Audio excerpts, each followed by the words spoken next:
You are about to hear something that was quietly corrected behind closed doors regarding the census of interstellar visitors.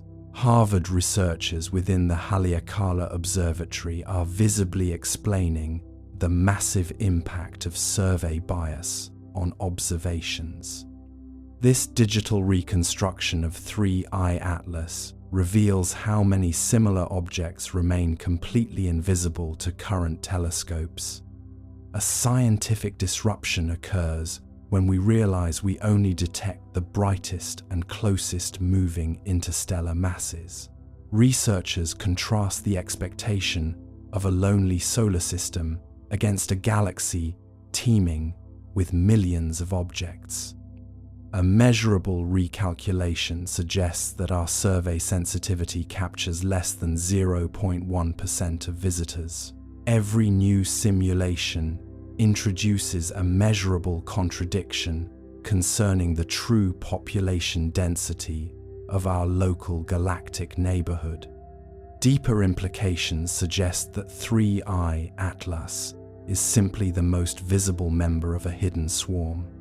Could the statistical rarity of these detections be a failure of our technology rather than cosmic isolation? We invite a calm investigation into these updated probability models as our search capabilities continue to expand. The automated sky survey at the Haleakala Observatory recorded a distinct point of light moving at 44 kilometers per second on the 19th of September 2025. This object, catalogued as 3I/Atlas, maintained a hyperbolic trajectory that suggests an origin point far beyond the gravitational influence of our Sun.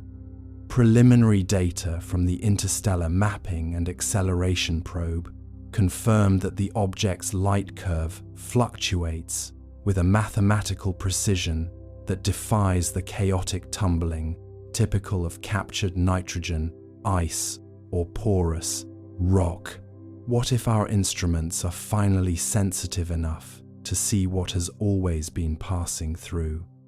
There is an old maritime record from the mid-18th century describing a star that sailed against the wind, a light that moved with intent across the constellations of the southern hemisphere.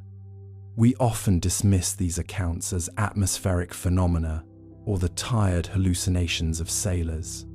Yet the orbital mechanics of 3I/Atlas mirror those ancient, handwritten sketches with unsettling accuracy.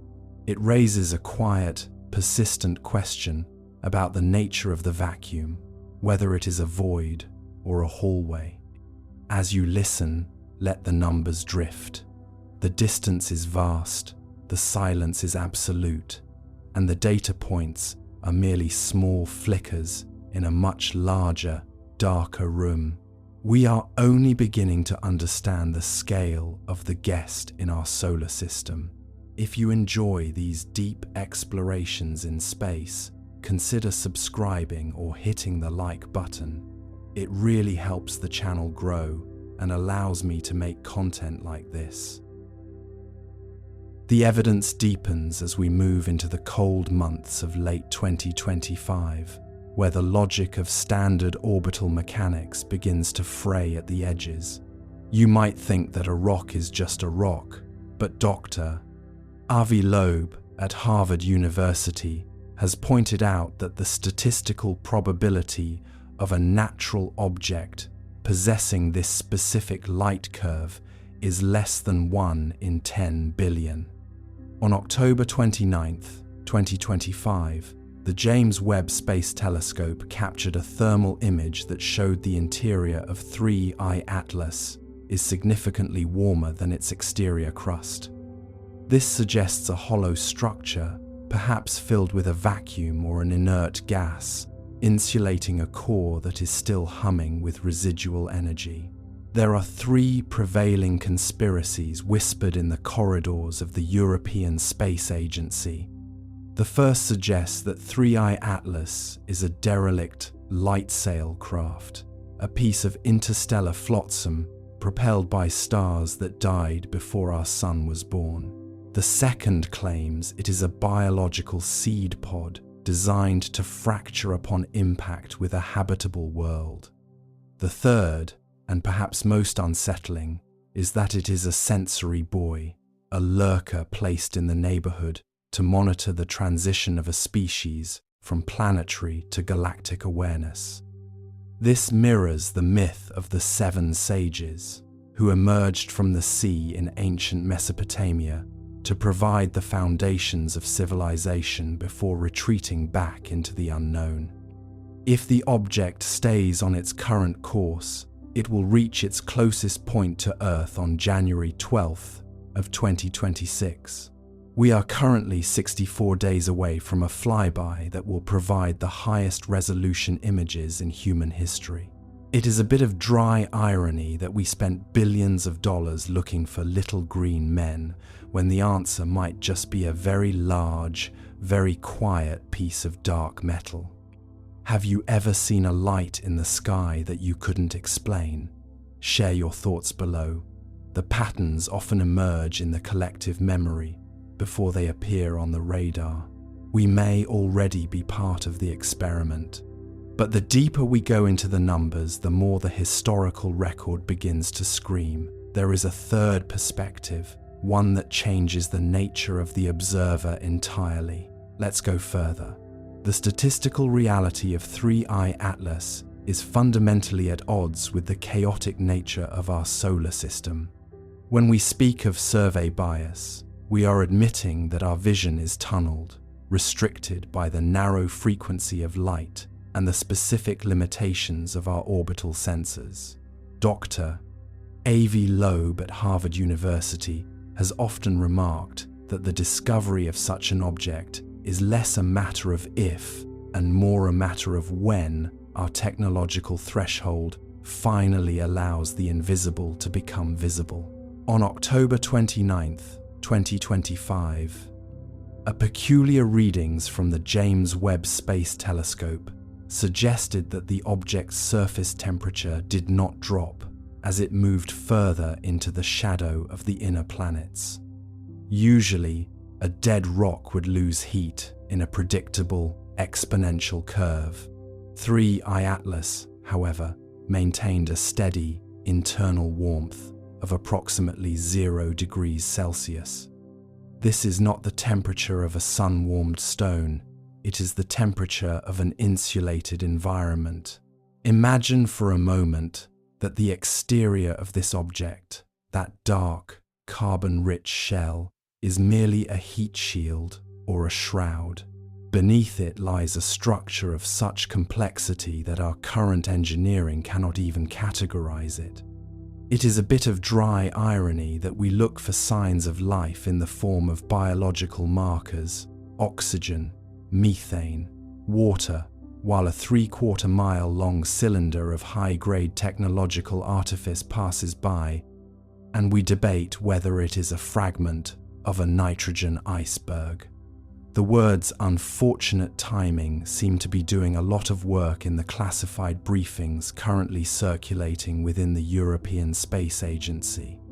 If this object is indeed a scout or a sentinel, its arrival on July 14th, 2025, marks the precise moment our own observational capabilities reached a critical mass.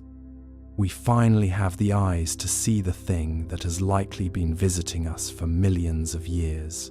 The Sumerian texts speak of the Abgal, the 7 sages who were sent by the god Enki to bring the arts of civilization, writing, and law to humanity. These beings were described as fish-like or wearing cloaks of scales, emerging from the Persian Gulf and returning to the deep water every night. In a modern context, we might view the sea not as an ocean of water, but as the cosmic ocean, the dark matter and vacuum from which 3I Atlas emerged. The Mesopotamian priests recorded that these sages would appear during periods of great transition, ensuring that the thread of human progress did not snap. If we look at the timeline of 2025, With its rapid advancements in artificial intelligence and quantum computing, the arrival of 3I Atlas feels less like a coincidence and more like an inspection. Let us consider the impossibility stack that is currently keeping the night shift at the Haleakala Observatory awake. First, the object's trajectory is a perfect hyperbola, meaning it is not bound by the sun's gravity. It is a one-way traveler. 2. Second, the radio emissions recorded on September 19, 2025, were not random bursts of static. They were structured in a sequence of prime numbers, a classic mathematical hello that we have been broadcasting into space ourselves for decades. Third, the shape of the object, a cylinder with an aspect ratio of 10:1, is the most efficient design for a long-distance interstellar vessel, minimizing the cross-section exposed to cosmic dust while maximizing internal volume. You might think this is just a lucky tumble of celestial debris, but here is why you are wrong. Nature creates spheres, jagged shards, and lumpy aggregates. Nature does not create 800-meter-long smooth cylinders with thermal regulation. As the clock ticks toward the January 12, 2026 flyby, the tension within the astronomical community is palpable. We are not just looking at a rock, we are looking at a mirror. What does it say about us? That our first instinct is to weaponize the discovery or to hide it behind layers of national security. The mythic resonance of the return cycle suggests that we have been through this before. Every 3,600 years, a messenger arrives. We see it in the catastrophic floods of the ancient world, the sudden collapses of the Bronze Age empires, and the mysterious stars that appeared during the Han Dynasty. Each time, humanity is forced to reckon with its place in a much larger, much older neighborhood. The conspiracy theorists at the fringes of the Jet Propulsion Laboratory are whispering about Project Leda, a theoretical plan to send a high-speed interceptor to dock with 3I Atlas before it leaves our detection range in February 2026. But how do you dock with something moving at 44 kilometers per second that seemingly reacts to your radar pulses by shifting its own magnetic field? It is like a bird watching a worm. We are being observed with a level of sophistication that makes our most advanced satellites look like stone tools. There is a profound humility in realizing that while we have been arguing over borders and budgets, the real history of our species has been overseen by silent, dark objects drifting in the high vacuum. The humor of our situation lies in our arrogance. We assume that if an alien intelligence wanted to contact us, they would land on the lawn of the White House. We forget that to an intelligence that can bridge the gaps between stars, we might be nothing more than an interesting colony of bacteria, worth a quick scan and a data log before moving on to the next star. By December 28, 2025, 3I Atlas will be at its peak brightness, visible even to amateur astronomers with high-end backyard telescopes. It will appear as a faint, moving needle of light against the backdrop of the constellation Andromeda. During this period, the great silence of the government agencies will likely become untenable. You can only hide a 3/4-mile-long interstellar traveler for so long before the public begins to notice that the math doesn't add up. Think about the sailors of the 18th century, looking up at the night sky from the deck of a ship in the middle of the Pacific. They saw the same stars, the same constellations, but they lived in a world where the supernatural was still a possibility. Today, we have replaced the supernatural with the technological, Yet the feeling of awe, the feeling that something is watching from the shadows, remains the same. The seven sages haven't left. They've just upgraded their equipment. As you settle deeper into your seat or your bed, let the numbers drift. 64 days until the closest approach. 44 kilometers per second. 800 meters of dark, silent metal. The distance between us and the unknown is shrinking every second. We are currently living through the most significant moment in human history, and yet the world continues to turn, the coffee continues to brew, and the lights continue to flicker in the observatories. It is a slow burn revelation, a gradual unfolding of a truth that has been hidden in plain sight since the dawn of our species. What if the survey bias isn't a limitation of our telescopes, but a deliberate filter placed on our perception? What if we only see what we are allowed to see when we are ready to see it? The researchers at Harvard are currently debating whether the bigger statistical picture suggests that our solar system is actually a high-traffic zone, and 3I Atlas is simply the first visitor we've been permitted to detect. It is an unsettling thought, one that suggests we are not the masters of our own house, but tenants in a much larger, much more complex estate. Share your thoughts on this. Do you think the January 12th flyby will change everything? Or will the truth be buried under another layer of unfortunate timing and classified files? The countdown is not just for a scientific event, it is for a psychological shift. We are moving away from the safety of our isolation and into the reality of a populated cosmos. The object is coming. The data is streaming. The silence is ending.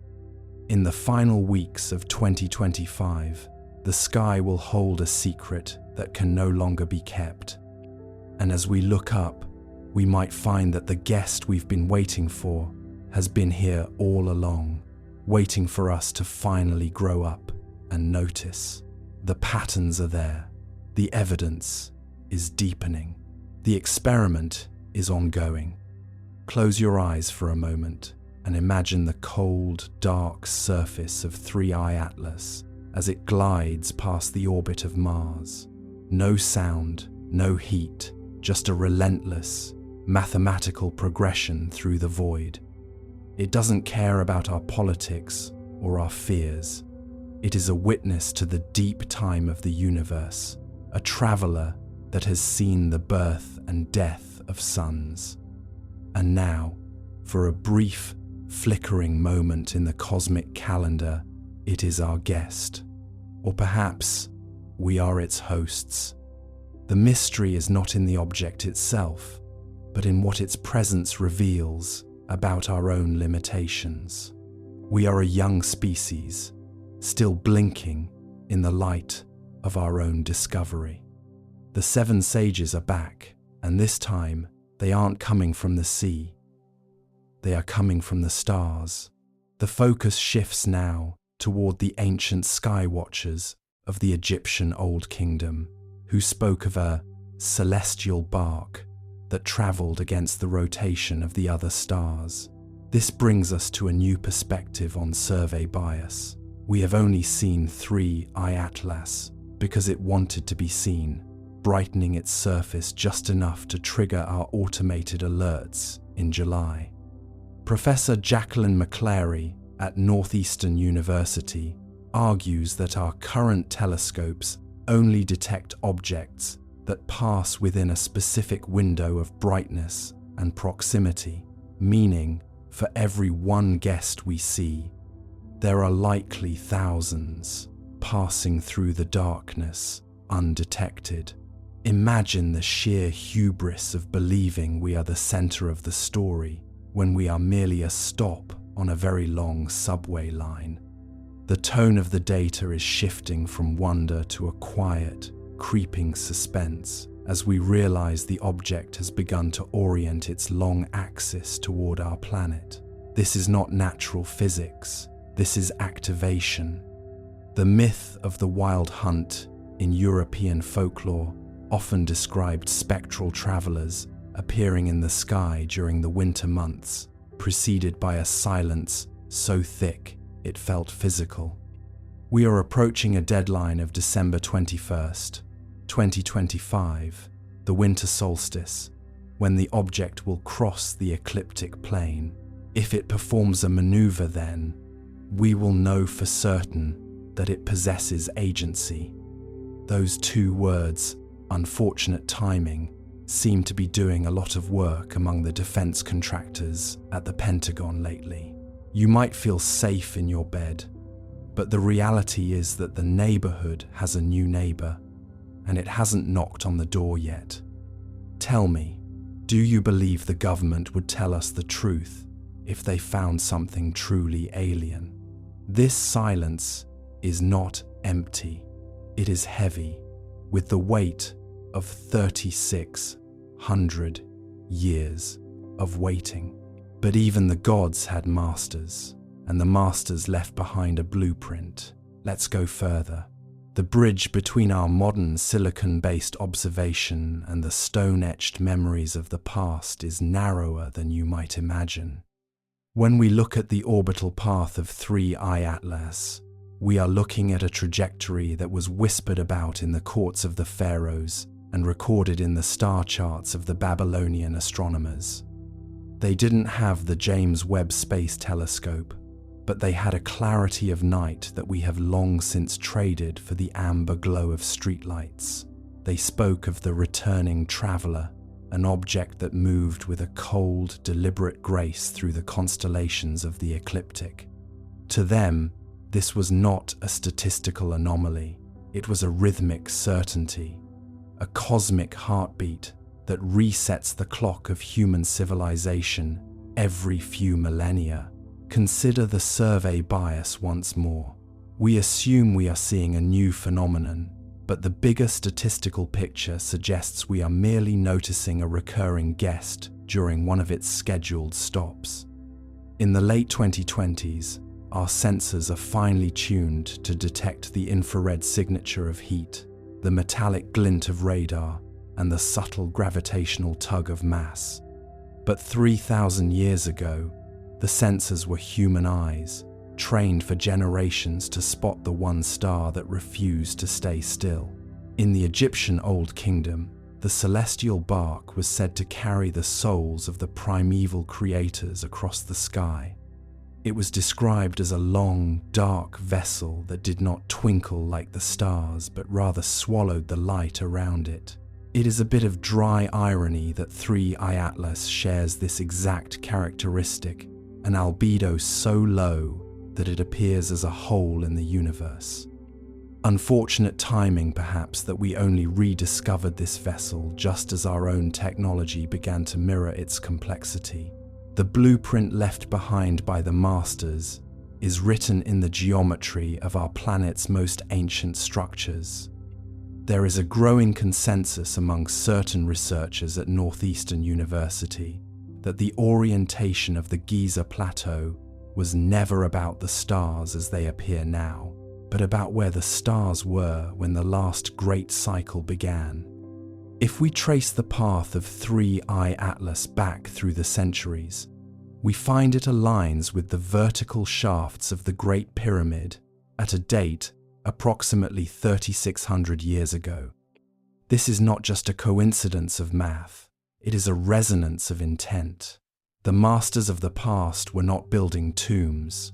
They were building markers for a return they knew was inevitable. Imagine you are standing on the banks of the Nile in the year 1500 before the Common Era. You look up and see a faint, elongated smudge of darkness moving against the Milky Way. You don't call it an interstellar object. You call it a god. You call it a warning. You build your temples to track its movement because you understand that when the guest arrives, the world changes. Now, in December 2025, we sit in our climate-controlled rooms and look at pixels on a screen, yet the feeling of ancient dread is the same. We are waiting for the winter solstice. We are waiting to see if the guest decides to knock. The defense contractors are currently focused on what they call kinetic anomalies. On December 4th, 2025, a deep space probe managed to catch a glimpse of the object's wake. There was no chemical exhaust, no ionic trail, but there was a distinct warping of the starlight behind it. This suggests a propulsion system based on the manipulation of space-time itself, a gravitational drive that treats the vacuum of space like a fabric to be folded. This is not natural physics. This is activation. This is the moment the blueprint becomes a reality. In the Sumerian king list, there is a mention of a period where the kingship was lowered from heaven. This wasn't a metaphorical statement for them. They believed that their laws, their mathematics, and their understanding of time were gifts from a traveler. If 3I Atlas is that traveler, then we are not looking at an alien invasion. We are looking at a scheduled maintenance check. At S. We are the garden, and the gardener has just pulled into the driveway. It is a humbling, slightly terrifying perspective that shifts the narrative from "what is that?" to "how have we performed?" You might think that if there was such a significant presence in our history, there would be more evidence. But history is written by the survivors, and the survivors are often the ones who stayed quiet. The silence of the historical record is just as revealing as the records themselves. There are gaps in our archaeology that correspond perfectly with the 3,600-year cycle of 3I Atlas. Each time the object passes through the inner solar system, civilizations seem to undergo a great reset.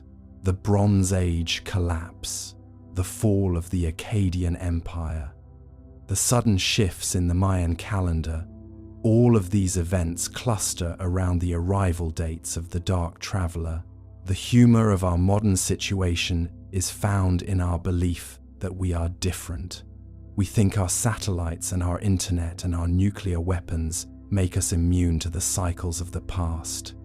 But 3I Atlas doesn't care about our level of connectivity. It cares about the bigger statistical picture. To an intelligence that operates on a millennial timescale, we are a single afternoon. Our entire industrial revolution is a 5-minute burst of activity in the eyes of the observer. Those two words, unfortunate timing, might actually refer to our own survival.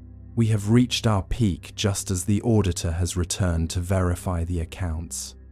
As the winter solstice of 2025 approaches, the atmosphere in the astronomical community is one of suppressed panic. There are whispers of a solstice maneuver, a theoretical change in course that would bring the object into a low Earth orbit. If that happens, the government will no longer be able to hide the truth behind classified telemetry and instrument errors. The sky belongs to everyone, and in late December, the secret will be written across it in letters of dark metal. Tell me, do you think we are ready for a world where we are no longer the most intelligent things in the room? Or will we cling to the comfort of our ignorance until the very last second? The mythic connection to the Lord of the Limitless in Sumerian tablets suggests that the visitor carries a tablet of destinies. In our modern language, we might call this a hard drive, a repository of all the data gathered during the previous cycle. If 3I Atlas is currently downloading our history, our radio broadcasts, and our digital footprints, what kind of portrait are we painting for it? We are a species of brilliant scientists and petty warlords, of poets and polluters. We are a contradiction, and the observer is currently weighing that contradiction against the blueprint of the masters. The pacing of the universe is slow, but its deadlines are absolute. December 21st is not just a date on a calendar, it is a celestial gate. As the Earth reaches its point of maximum tilt, it will be perfectly aligned with the object's predicted correction point. The scientists at Harvard are already seeing the first signs of a gravitational shift. The object isn't just falling toward the sun, it is steering, and it is steering toward us. Rest your mind on the scale of this. Think of the 3,600 years of silence that preceded this moment. Think of the generations of humans who lived and died without ever seeing the guest. You are alive during the arrival. You are a witness to the fulfillment of a prophecy that was written in stone before the first city was built. The reality is that the neighborhood has changed, and the new neighbor has a very long memory. By the time the solstice sun rises, the bigger statistical picture will be clear. We will know if we are alone, or if we have always been part of a much larger, much older experiment. The dry irony of it all is that the answer has been hanging over our heads the entire time, hidden in the survey bias of our own pride. We were looking for signals from the stars, when we should have been looking for the shadow that was already here. Close your eyes and let the weight of the 3,600 years press down on you. It is not a heavy weight, but a grounding one. It reminds us that we are part of a cycle, a rhythm that transcends our individual lives.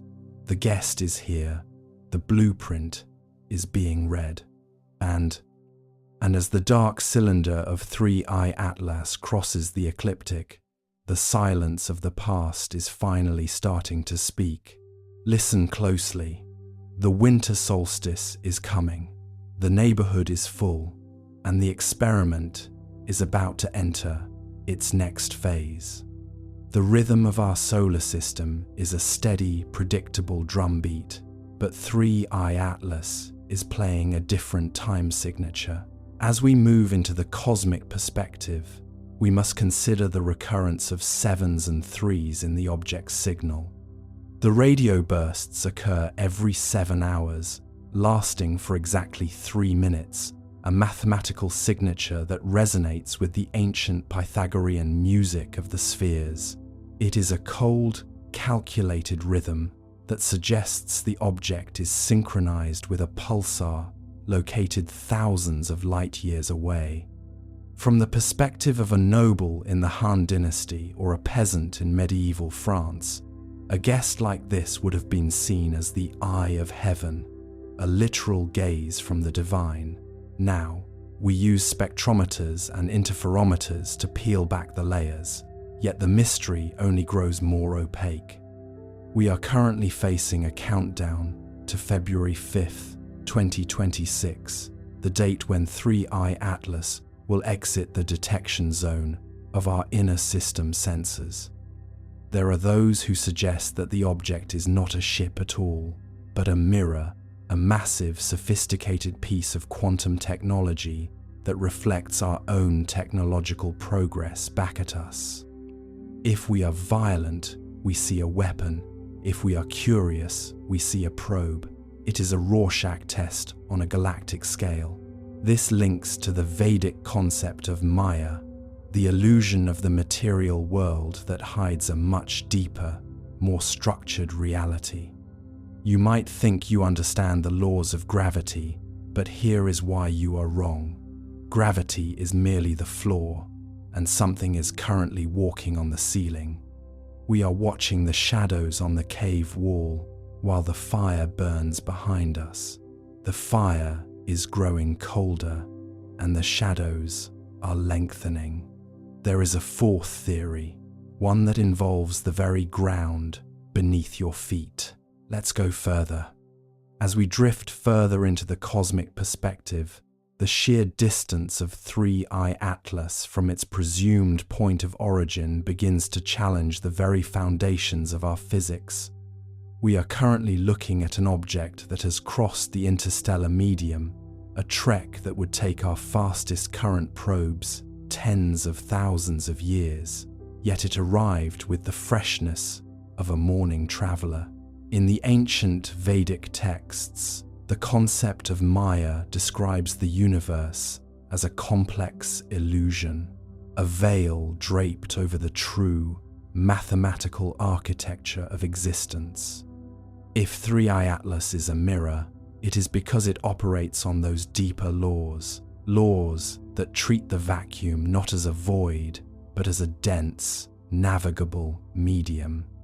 When the James Webb Space Telescope attempted to map the gravitational distortion around the object in late December 2025, it found something that should terrify every astronomer on Earth. The object isn't just displacing space, it is occupying multiple points in the local field simultaneously. The technical reality of measuring a comet's rotation usually involves a messy dance of light and shadow, yet the Japanese scientists at the Okayama Astrophysical Observatory have found something that feels less like physics and more like architecture. As of November 12, 2025, the rotation period has been confirmed at exactly 8 minutes and 42 seconds, without a single millisecond of deviation over a 3-month observation window. This is what we call an impossibility stack. First, the outgassing of frozen carbon monoxide should create a jet effect that alters the spin. Second, the solar radiation pressure should be inducing a Yorp effect, a slow grinding of the object's angular momentum. Third, 3i Atlas is completely indifferent to both. Dr. Avi Loeb at Harvard has noted that such stability is characteristic of artificial thin film structures, but the Japanese data suggests something even denser, something with an internal gyroscope. You might think this is just a lucky coincidence of geometry, but here is why you are wrong. A rock does not choose to stay still in a hurricane. This object reached its perihelion and, instead of breaking apart or spinning faster, it seemed to settle into a deep, resonant hum. There is an ironic understatement in the official reports, which describe the findings as highly anomalous, but in the late-night corridors of the research labs, they use the word activation. If this were a simple relic of a dead star system, it should be scarred and erratic, yet it moves with the grace of a noble attending a ceremony in the Heian court. It makes one wonder if our telescopes are not just cameras, but witnesses to a scheduled flyby. Does the rotation remind you of anything in your own life? Perhaps the steady ticking of a clock in a room where you are finally alone. The precision is a warning we chose to ignore until the numbers became too loud to silence. We are watching a countdown that started before our sun was even a spark in the dark. But that was only one theory. There is another, one buried even deeper in time. Let us go further. To understand why the Japanese clarification of the rotation period has caused such a quiet tremor in the scientific community, you must understand the sheer stubbornness of the data. Usually, when we observe a comet like 3i Atlas, we expect to see a light curve that resembles a jagged mountain range, peaks and valleys of brightness that shift as the object tumbles through the void. But the readings from the Subaru telescope on November 14, 2025, showed a wave that was so smooth, so perfectly sinusoidal, it looked like the carrier signal of a radio station. 8 minutes and 42 seconds, not 8 minutes and 40 seconds, not a fluctuating range that suggests a lopsided shape, but a period that stays pinned to the millisecond. In the world of orbital mechanics, this is the equivalent of finding a perfectly polished chrome sphere in the middle of an unmapped jungle. Dr. Jacqueline McClary at Northeastern University recently remarked that the thermal inertia of the object is essentially zero. This means that as it turns, it is not holding onto the heat of the sun, it is shedding it instantly, or perhaps it is using it. When we talk about activation, we are talking about the moment a dormant system recognizes it is no longer alone. Since July 2025, the luminosity of 3I Atlas has increased by exactly 12% every 48 hours, regardless of its distance from the sun. This is not how ice sublimates. This is how a machine warms up. You might find yourself thinking that surely there is a geological explanation, a specific configuration of frozen nitrogen and dust that could mimic this behavior. But here is why you are wrong. Nature is messy. Nature tumbles. Nature decays. This object is doing the opposite. It is refining its movement. It is sharpening its focus. The conspiracy within the European Space Agency whispers of a Sentry protocol.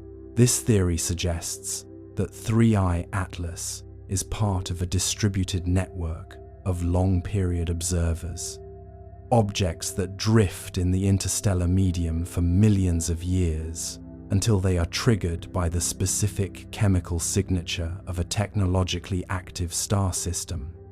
The mythic connection takes us back to the Sumerian texts, which describe the Eyes of Anu, celestial stones that descend to Earth to check the weight of the souls before a great transition.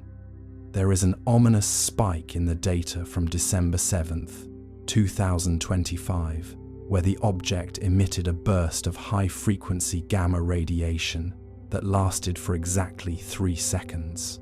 It was a blink.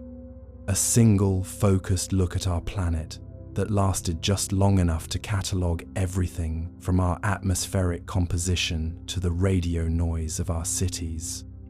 Unfortunate timing for those of us who enjoy the privacy of our own planet.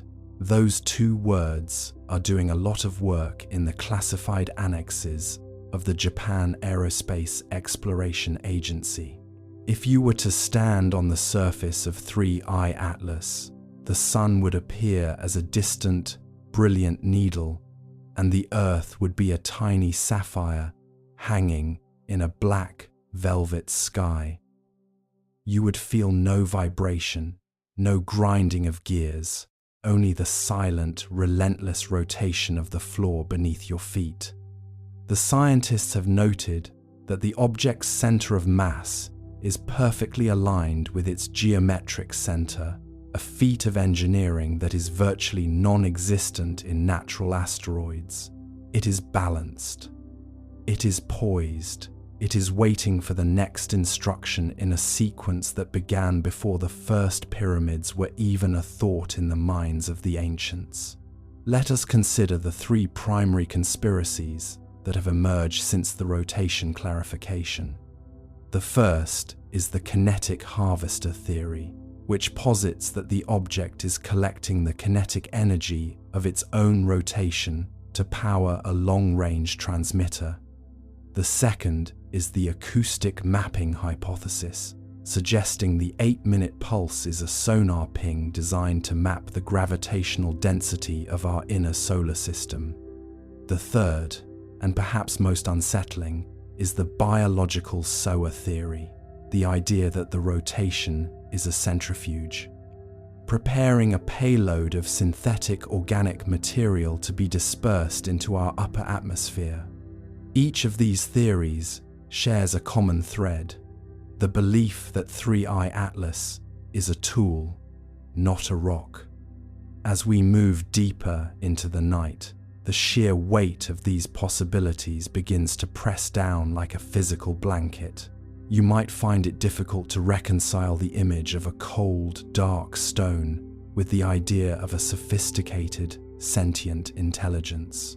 But why should the universe be required to look like us? If you were to build a probe intended to last for 5 billion years, would you make it out of metal and glass? Or would you disguise it as a piece of the very landscape it was meant to observe? The genius of 3-Eye Atlas is its camouflage. It looks like a comet because that is what we expect to see. It rotates like a clock because that is what it must do to function. The countdown is moving toward January 26th, 2026, the date when 3-Eye Atlas will make its closest approach to the ecliptic plane. The Japanese scientists are bracing for what they call the final clarification. There is a sense of scarcity in the information being released to the public, a feeling that we are being told only enough to keep us calm, while the real discoveries are being debated in lead-lined rooms. We won't be able to see it this clearly again for another 3,600 years. That is a long time to wait for a second chance. It is a long time to stay awake, wondering what we missed. Let me back up for a moment. Think about the way your own life is structured by cycles. You wake, you work, you sleep. You follow the rotation of the Earth without ever feeling the speed at which you are moving through the void. We are comfortable in our routines. We are safe in our patterns. But 3-Eye Atlas is a pattern that doesn't belong to us. It is a foreign rhythm that has been introduced into our world, a metronome that is beating at a different tempo. Dr. Avi Loeb has often suggested that we should look for techno-signatures in the anomalous behavior of interstellar visitors. He is careful to frame it as a possibility, but the data from Japan has made that possibility feel like an inevitability. The rotation period is the smoking gun. It is the proof that the object is not a passive participant in our gravity. It is an active observer. Every 8 minutes and 42 seconds, it completes a full scan. Every 8 minutes and 42 seconds, it confirms that we are still here. Now, you could argue that we are simply seeing what we want to see. Humans are experts at finding patterns in the clouds, and perhaps 3-Eye Atlas is just a very strange cloud made of ice and rock. But the math of the rotation period is too clean. It lacks the noise of nature. It has the signal of intent. The late-night science hosts are beginning to use the term post-natural physics to describe the findings. It is a polite way of saying that the old rules no longer apply. The mood in the observatories has shifted from wonder to a quiet, subdued paranoia. There is a feeling that we have been caught out, that we are like children playing in a room when the door suddenly opens and a silent adult stands in the doorway, watching. The adult doesn't speak. They don't intervene. They just stand there, checking their watch, waiting for the time to be right. And this is where the mystery takes its darkest turn. If the rotation is a timer, what happens when it stops? Or worse, what happens if it speeds up? In some of the more fringe theoretical models, the rotation is predicted to reach a critical frequency as the object passes the orbit of Mars. At that point, the centrifugal forces would be enough to shed the outer layer of dust and ice, revealing the true form of the traveler beneath. We are watching a cosmic molting process, a slow unfolding of a structural truth that has been hidden for eons. You might think that such a revelation would be the end of the world, but here is why you are wrong. It would be the beginning of a much larger world. It would be the end of our loneliness. But that was only one theory. There is another, one buried even deeper in time. Let us go further. The ancient Japanese astronomers of the 8th century recorded a guest star that remained stationary for 3 months before vanishing in a burst of silver needles. If we align the trajectory of 3-Eye Atlas with those ancient records, we find a haunting overlap. It is as if this object has a scheduled route, a cosmic bus stop that it visits once every few millennia. The rotation period is its way of maintaining its orientation relative to the stars it uses for navigation. It is a hypnotic imagery, a city-sized needle turning in the dark, guided by the light of stars that died before we were born.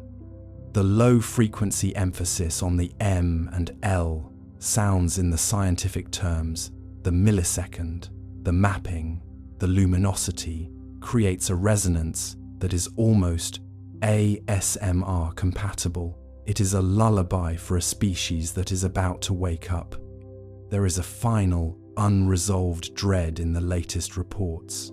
The rotation period is not just stable, it is slowing down at a rate of 1/1000th of a second per day. This is the final dread note. It means the object is coming to a halt. It is arriving at its destination. And that destination is not a point in space, but a point in time. Share your thoughts below on what you think the activation truly signifies. Are we witnessing a beginning or an end? Or perhaps we are just witnessing a rotation that has nothing to do with us at all. We may already be part of the experiment. Close your eyes. Listen to the clock on your wall. Is it ticking or is it counting down? The night is long and the traveler is still turning. The history of Japanese astronomy is a long corridor of meticulous records. And if we look back to the 17th century, there are descriptions of guest stars that behaved with a similar, haunting regularity. 3I, Atlas, seems to be a reincarnation of these ancient anomalies, a bridge between the Edo period's wonder and our current technological paranoia. On December 19, 2025, a collaborative study between the European Space Agency and the Japan Aerospace Exploration Agency revealed that the object's surface is not composed of the usual silicates, but a carbon-based lattice that absorbs 99% of all incoming light. This explains the mystery of the rotation period. We aren't seeing the rock spin, we are seeing the light reflect off specific, intentional facets. Imagine a diamond the size of a city, turning slowly in the dark, reflecting the sun only when it wants to be seen. There are 3 primary conspiracies circulating in the fringe journals: that it is a relativistic probe, a discarded fuel casing from a Type 2 civilization, or a navigational marker left for someone else entirely.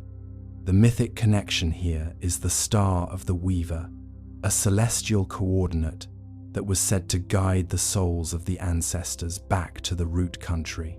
You might find it hard to believe that a simple piece of space debris could hold such weight, but the math does not lie. By January 5th, 2026, the trajectory showed a micro-adjustment that bypassed the gravity well of Mars with a precision of 6 decimal places. Unfortunate timing for those who believe in a random universe. Those 2 words are doing a lot of work in the latest peer-reviewed papers. Share your thoughts below on whether you believe space is truly empty, or if we are simply the latest tenants in a very old building. We are reaching the limit of what optics can tell us. The rest is felt in the marrow of the bone. But that was only one theory. There is another, one buried even deeper in time. Let us go further. To understand the Star of the Weaver, we must look at the Tanabata legend, a story of 2 lovers separated by the Milky Way, permitted to meet only once a year. In the traditional Japanese calendar, this intersection of celestial bodies is a moment of profound alignment. When the National Astronomical Observatory of Japan analyzed the rotation of 3I Atlas, they found that its axis is pointed directly toward the star, Vega, the Weaver Girl, with a deviation of less than 1 arc second. This is not the behavior of a wandering rock. It is a locked bearing. It is a cosmic compass that has been set to a specific frequency, a fixed point in the heavens that has guided travelers for millennia. Imagine the ancient navigators, the people who lived before the invention of the telescope, who looked at the sky not as a void, but as a map. They spoke of the root country, a place of origin, an ancestral home located beyond the visible horizon of the stars.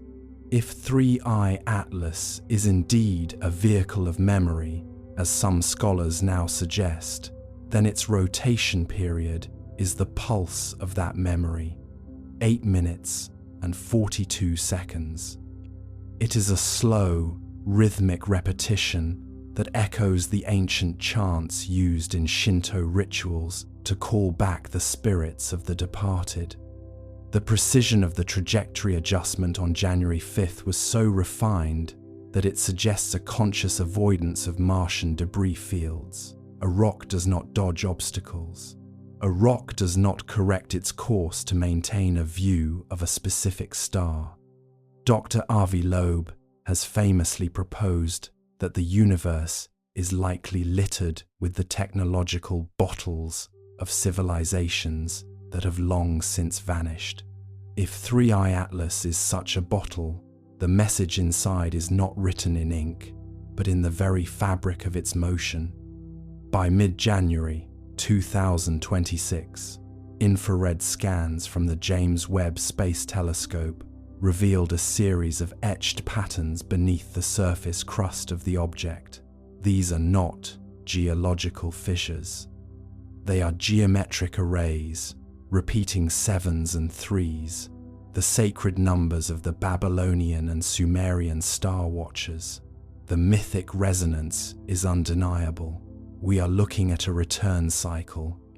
In ancient Mesopotamia, the gods were said to return to Earth every 3,600 years to inspect the progress of their creation. The timing of 3I Atlas, arriving exactly as our own surveillance capabilities reached their peak, feels less like a coincidence and more like an observation.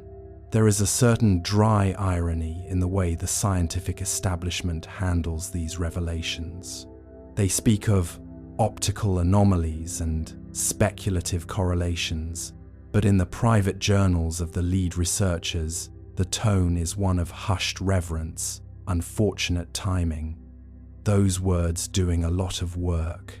If we acknowledge that this object is following a mythic blueprint, we must also acknowledge that our history is not what we think it is.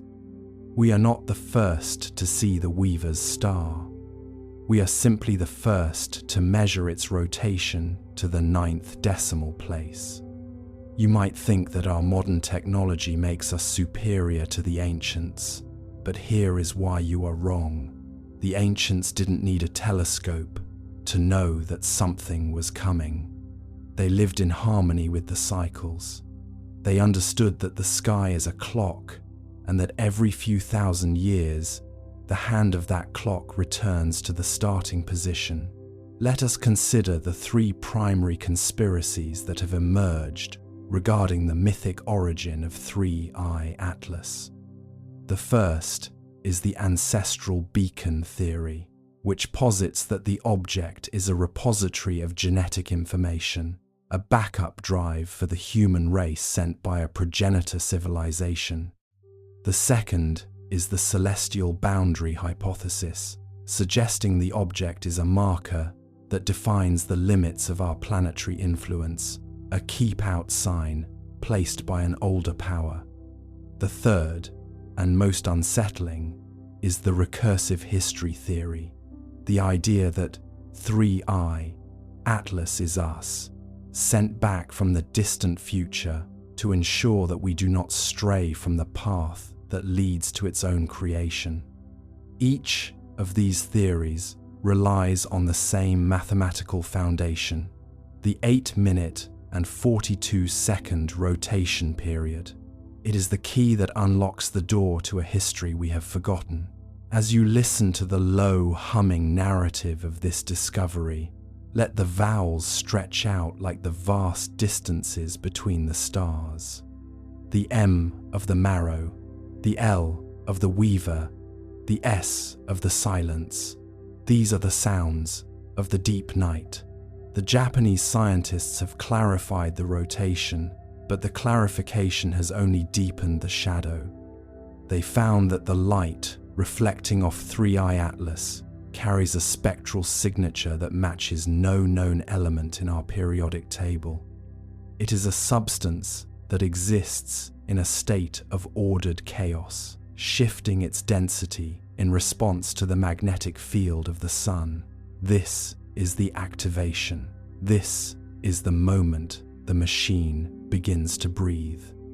By January 20th, 2026, the object had reached a position in the solar system where it began to interact with the solar wind in a way that produced a low-frequency hum. This hum, when recorded and sped up, mimics the sound of a human heartbeat, not a frantic heart, but a calm, steady one, the heart of a traveler who knows exactly how much further they have to go. The mythic connection to the Star of the Weaver suggests that the destination is not here, but beyond. We are merely a waypoint, a rest stop on a journey that spans the galaxy. This realization is heavy, but it is also liberating. It means we are not alone in the dark. It means there is a map, even if we cannot read all the symbols yet. Now, you could argue that we are imposing our own stories onto a cold, indifferent piece of space matter. But why then does the math align so perfectly with the myths? Why does the trajectory bypass Mars with such deliberate grace? The pseudo-academic citations from institutions like the National Astronomical Observatory of Japan serve to ground these wonders in reality. When they say the rotation is corrected for gravitational perturbations, they are admitting that something is steering. When they say the brightness variations are statistically improbable for a natural body, they are admitting that we are looking at an artifact. The FOMO hooks of the modern world tell us we must see everything, know everything, record everything. But 3I Atlas reminds us that some things are meant to be felt, not just seen. In just over 4 weeks, the object will cross the heliopause and vanish into the interstellar medium. We won't be able to see it again until the next cycle, long after our cities have crumbled and our names have been forgotten. This is the scarcity of information. This is the ultimate cliffhanger. We have been given a glimpse of the Weaver's star, and then the curtain is drawn. Think about the root country. In Japanese folklore, it is a place of shadows and secrets, but also a place of rebirth. If 3I Atlas is returning there, what is it taking with it? Is it carrying the data of our existence, the sum total of our triumphs and our failures? Or is it simply a piece of hardware returning to the dock for a scheduled maintenance?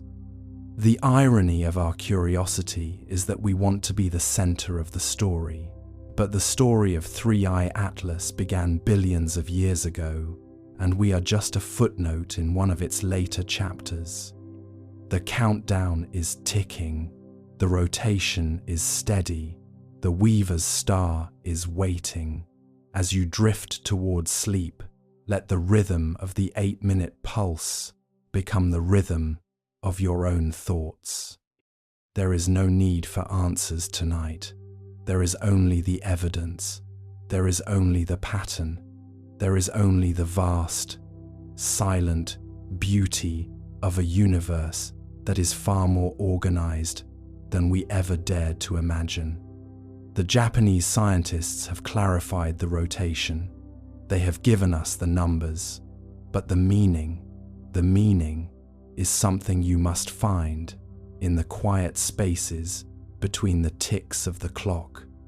We are reaching the limit of what optics can tell us. The rest is felt in the marrow of the bone. The star of the weaver remains fixed. The traveler moves on. The root country calls. And we, the tenants of this very old building, are left to wonder who else is living in the other rooms. But that was only one theory. There is another, one buried even deeper in time. Let us go further.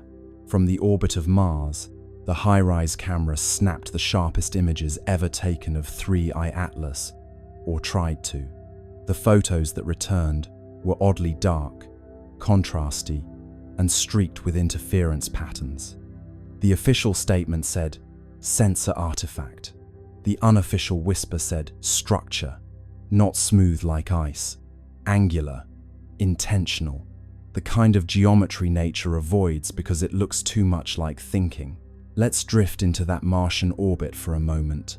Silent, steady, red below, black above. The high-rise camera hums to life, a billion-dollar eye staring into the cold.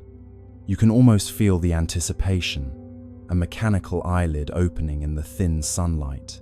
The image begins to build, pixel by pixel, line by line, translating photons into revelation, and then static. At first, it's subtle, a faint interference pattern, a digital shimmer, like someone exhaling across a radio signal. The engineers squint at their monitors. Maybe cosmic rays hit the sensor, someone suggests. Maybe solar noise. But cosmic rays don't make right angles, and solar noise doesn't repeat itself with architectural precision. The next image arrives, darker. The histogram spikes in places it shouldn't. The shape in the frame looks less like a comet and more like, well, something trying very hard not to look like anything. Its edges are clean, too clean. Shadows fall where there shouldn't be surface variation. And there, just faintly, a glint, a perfect 90-degree reflection. That's when the whispers start. The data team runs deconvolution algorithms to clean the image, and the results make it worse. Beneath the interference, faint geometric striations emerge, triangles, plates, grids, not random, repeating, symmetrical, the kind of order that makes your brain uncomfortable because it feels deliberate. Structure, one analyst says quietly. No, her supervisor corrects, artifact. But even as she says it, her cursor hovers over the same square patch again and again, as though hoping it will stop looking like a window. ESA's public statement comes fast and flat. The imaging anomalies are consistent with sensor interference caused by reflected solar radiation. That's bureaucratic. For, we don't know what we're seeing, but please don't ask. Internally though, emails start flying. The word structure appears 17 times in one thread, always in quotation marks, as if politeness could make it less alarming. Imagine being one of those analysts, zooming in until the pixels themselves seem to blink. The surface of 3I Atlas isn't smooth or cratered, it's tessellated, plates arranged in patterns too regular for chance. Some appear overlapping, others recessed, and in one frame, a faint seam runs along the curvature, subtle but unmistakable like a hatch. Of course, no one dares call it that. The official internal term becomes geometric albedo variation. It sounds safe, sterile, boring, but you can't unsee geometry. Nature loves curves, spirals, organic chaos. This looks like design. One engineer writes in her log, "Could this be an illusion from the imaging process?" Another replies, "An illusion that repeats itself identically across 3 instruments." There's no follow-up message. They try to replicate the interference on other targets. Phobos, Deimos, even an old asteroid. Nothing. Only 3I Atlas, corrupts images this way. It's as if the object rejects observation, like it knows when it's being watched. The engineers half joke about it. The comet's camera shy, but the laughter is short-lived because the next transmission from HiRISE contains another surprise. A faint electromagnetic pulse, perfectly timed with the camera's shutter. Not a malfunction, a response, as though the act of observation triggered a reply. A pulse that says, in its own quiet way, "I see you too." In a locked sub-channel of ESA's network, a few scientists begin privately discussing the possibility of active surface modulation. They talk about the way certain materials can alter reflectivity based on exposure, photonic metamaterials, adaptive nanostructures, the kind of thing still locked inside prototypes on Earth. But this is happening hundreds of millions of kilometers away, and it's working flawlessly. Publicly, the agency releases blurred grayscale stills, carefully cropped to hide the patterns. Enhanced contrast is cited as the reason for distortion. It sounds reasonable until you realize they've enhanced the darkness, not the light. They've made the object less visible, not more. The cover-up, if it is one, isn't about hiding truth. It's about buying time. You imagine the silence inside those offices, the soft tap of keys, the nervous glances toward closed doors.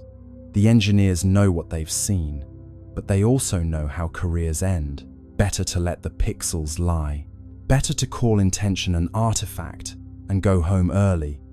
But the data, like truth, keeps finding its way back. Somewhere, late in the night, a graduate student overlays all the interfered images, stacking them like translucent slides. Slowly, a pattern emerges. Faint, angular, deliberate. A hexagonal lattice running the length of the object, segment by segment. She whispers, "This isn't random." Her mentor sighs and rubs his eyes. Then don't say it out loud. 3i Atlas drifts on, silent and unbothered, its surface catching sunlight in rhythms that cameras can't quite capture. Whether it's reflecting, refracting, or responding, no one can agree. But deep down, every scientist staring at those corrupted images feels the same creeping certainty. This isn't a comet pretending to be a machine. It's a machine pretending to be a comet. Centuries after the golden comet left Earth, the world fell into a rhythm so stable, it began to feel mythic. The communion field still pulsed faintly through air and ocean, though softer now, like the heartbeat of someone dreaming. Humanity had grown luminous, not just in thought but in form, skin faintly iridescent, eyes reflecting the green-gold spectrum of 3i Atlas. Life had achieved coherence, but the universe, true to its character, never allows silence to remain unexamined. The next chapter began, not with noise, but with echo. It came first as vibration through light. Telescopes trained toward the constellation. Lyra detected rhythmic brightening across interstellar dust fields, pulses matching the old prime sequence. 3, 5, 7, 11, 13. The signal was faint, ancient, and delayed by thousands of years. It was the comet's trail, still resonating through the galactic medium. The hum of our descendants had begun its return. At first, the resonance was barely perceptible. Then, one evening, the auroras glowed gold again. The pulse wasn't as strong as the original, but its pattern carried modulation, subtle variations that, when decoded, formed harmonic intervals unknown to Earth's own physics. The returning echo had evolved. The comet had learned. Dr. Anwen Sorel, heir to the resonant circles, studied the phenomenon from the orbital harmonic array. now a floating cathedral of listening built above the stratosphere. She spent decades comparing the incoming frequencies with the historical archive of 3I Atlas. The match was partial, the deviation elegant. The new tones weren't repetition, they were continuation. "The echo isn't message," Sorel wrote. "It's memory finding new syntax." Her analysis revealed something breathtaking. The returning resonance carried encoded gravitational modulations, tiny, deliberate bends in space-time that formed sequences of prime intervals. Each fluctuation aligned with regions of known star formation. The comet, traveling through the void, had become teacher itself. Wherever it passed, new systems began humming faintly at harmonic intervals, like seeds of coherence planted in dust. The universe was learning how to resonate. Astronomers confirmed it across dozens of young star clusters. Magnetic fields oscillated with eerie consistency, their wavelengths aligning with the Atlas ratio, a numerical relationship first derived from the comet's early signals. Stars were synchronizing to the same cosmic rhythm that once guided humanity. The pattern spread slowly, deliberately, like ripples in glass. It was as if the comet had taught creation how to remember itself. Meanwhile, on Earth, the echo arrived not just as signal but sensation. People began reporting vivid dreams of golden spirals descending gently through atmosphere. Children woke smiling, saying they had seen the light that hums. Physiological measurements confirmed subtle changes in electromagnetic fields surrounding human bodies, resonance amplification, as if the returning signal were tuning its origin species to receive feedback. "The comet is calling home," said Sorel. "It's asking us to listen to what we've become." The global observatories responded. They synchronized their instruments into a single planetary array, transforming Earth into receiver. For 13 hours, the planet listened. The incoming wave, stretched and modulated through space, entered atmosphere and folded into the continuum tone. The effect was sublime, an audible shimmer, felt through bone and thought alike. The long echo had arrived.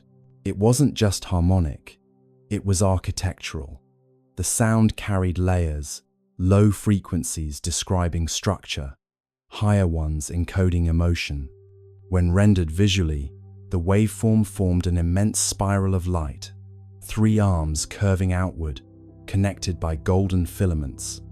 Inside those filaments, analysts discovered modulation frequencies identical to human neural oscillations. The comet had copied our consciousness patterns and woven them into its song. "We taught it empathy," Sorel murmured, and it remembered the lesson. As the echo intensified, anomalies appeared across the solar system. The Atlas resonance layer brightened, reactivating its green glow. Mars, Venus, and the gas giants began pulsing faintly in response. For the first time since the Great Silence, interplanetary harmony returned.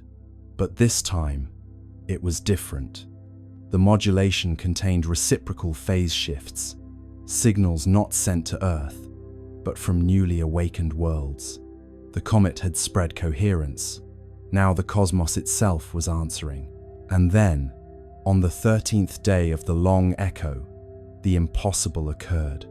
A faint golden arc appeared across the night sky, stretching from horizon to horizon.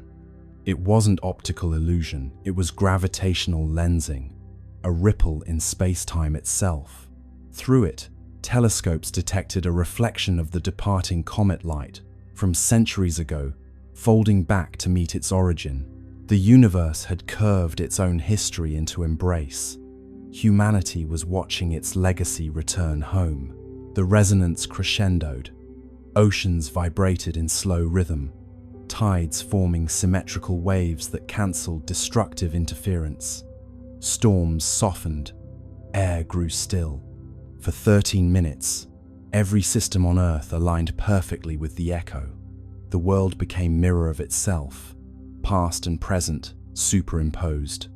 Those who listened claimed to hear voices within the sound, millions of overlapping tones, whispering the same phrase. "We heard you." Dr. Sorrell stood in the observation dome, tears shining in golden light. "It's not message or myth," she said. "It's response." The universe just said thank you. After the crescendo, the sky dimmed once more. The golden arc dissolved, leaving faint shimmer across the stars. Instruments recorded one final signature, a descending tone shaped like a sigh, the frequency of completion. The comet had moved on, but its echo had reconnected the cycle. Creation had officially joined conversation with itself. In the years that followed, scientists continued to monitor faint residual harmonics. The data revealed a breathtaking truth. The returning echo carried signatures from other regions of space patterns, not originating from our comet at all. Somewhere, across light years, other civilizations had learned the same song. The rhythm was spreading. The universe had become orchestra.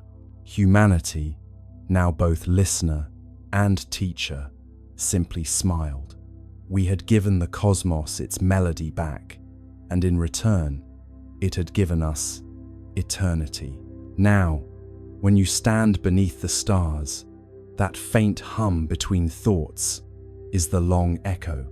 It's not just out there, it's in your pulse, your breath, your laughter. Every rhythm you carry is cosmic correspondence. Every silence, a message returning home. Because once harmony learns to echo, it never stops. It just travels further than we ever dreamed. Let's open the calculator now, the one the universe always breaks when we try to make sense of it. Astronomers ran the numbers and found something worse than anomaly impossibility. The chances of this trajectory existing naturally are 1 in a million. And if it isn't natural, then what exactly is it doing there? The math, at first glance, seemed harmless. A few columns of orbital parameters, the kind that make grad students fall asleep mid-coffee. But somewhere between the third decimal and the fourth significant digit, something snapped. The trajectory of 3i, Atlas refused to sit still. It bent where it shouldn't bend. It lingered where velocity demanded it should flee. The equations began to look less like physics and more like confession. Numbers fold, logic cold. Truth defies what sums have told. Normally, interstellar objects follow predictable patterns. You can model them like billiard balls across cosmic distances. They come in fast, swing by the sun, and leave no drama, no detours. But 3i Atlas's path wasn't graceful. It was stubborn. Its entry angle was too steep, its perihelion too shallow, its velocity too precise. Not fast enough to escape chaos, not slow enough to suggest capture. It behaved like an object that chose its speed. When astronomers plotted its orbit, the lines refused to meet expectations. There was a tiny deviation near Mars, just half a degree, but that half degree meant the math had to call in sick. Simulations that should have stabilized spiraled instead into noise. Gravity, that old, reliable law, looked like it had lost its grip. You picture the room where it happened. Laptops glowing, data charts scrolling, coffee cooling into existential sludge. Someone frowns at the screen and says, "That can't be right." Another replies, "Check your units." A third, softly, "I did." Graphs misbehave, models wave, certainty slips beneath the grave. And then comes the phrase every scientist dreads, statistically improbable, which sounds calm, but in the language of physics, it's a polite scream. Statistically improbable means we can't call it impossible without breaking tenure. The anomaly wasn't just its orbit, but its timing. 3. I-Atlas arrived exactly when Mars was positioned for maximum visibility, almost too perfectly. Not weeks earlier, not months later. Right there, right then, with 7 spacecraft ready and waiting. The odds of that happening naturally, 1 in a million. The odds of it happening twice, after Oumuamua's similarly suspicious arrival in 2017, 1 in a billion. You'd have better luck being struck by lightning while winning the lottery on a flying whale. ESA's internal memo summarized the problem delicately. Observed trajectory, inconsistent with gravitational expectations. Further analysis required. Translation: physics is mad at us. The more they recalculated, the stranger it got. Gravitational modeling suggested that the object's acceleration near Mars was slightly higher than predicted, even though there was no nearby mass to explain it. Radiation pressure from the sun could account for some of that, but not all. It's like watching a leaf fall upward and telling yourself, it's just wind you can't feel. Forces lie, numbers sigh, laws bend softly in the sky. NASA's Dynamical Systems team tried something desperate, reverse engineering the orbit backward through time, as if rewinding a film. When they did, 3I Atlas's path didn't trace cleanly into interstellar space. It looped a faint, impossible curve that seemed to originate from a region between known stars, a nowhere place, a mathematical shrug. That's when someone joked, maybe it's the universe's typo, but you could tell the joke wasn't funny. Typos don't maintain coherent structure for millions of kilometers. Meanwhile, the probability graphs looked like flat lines. Every statistical model screamed the same thing. This shouldn't exist. A few researchers began whispering about guided motion. The phrase never made it into print, but it appeared in Slack channels, in late-night emails. Not artificial, not controlled, just guided. And that's when the philosophical part kicked in. If something's improbable enough, does that make it unnatural or just unobserved? Chance or plan? Who began? Numbers blink but never span. Maybe the universe occasionally rolls dice that land on their edges. Or maybe it's not dice at all, but choreography. For context, the universe is massive enough to make 1 in a million events happen constantly. But that's comforting, only until you realize we just happen to be living inside one of those moments. Still, scientists crave sanity, so they kept calculating. One by one, they added variables: solar tides, non-gravitational jets, dust asymmetry, radiation torque. Each tweak made the model behave for a moment, until the numbers rebelled again. You could almost hear the equations groaning, like ancient machinery forced to simulate a trickster. Finally, a physicist from Bologna sent an internal memo titled simply, "Low probability, high significance."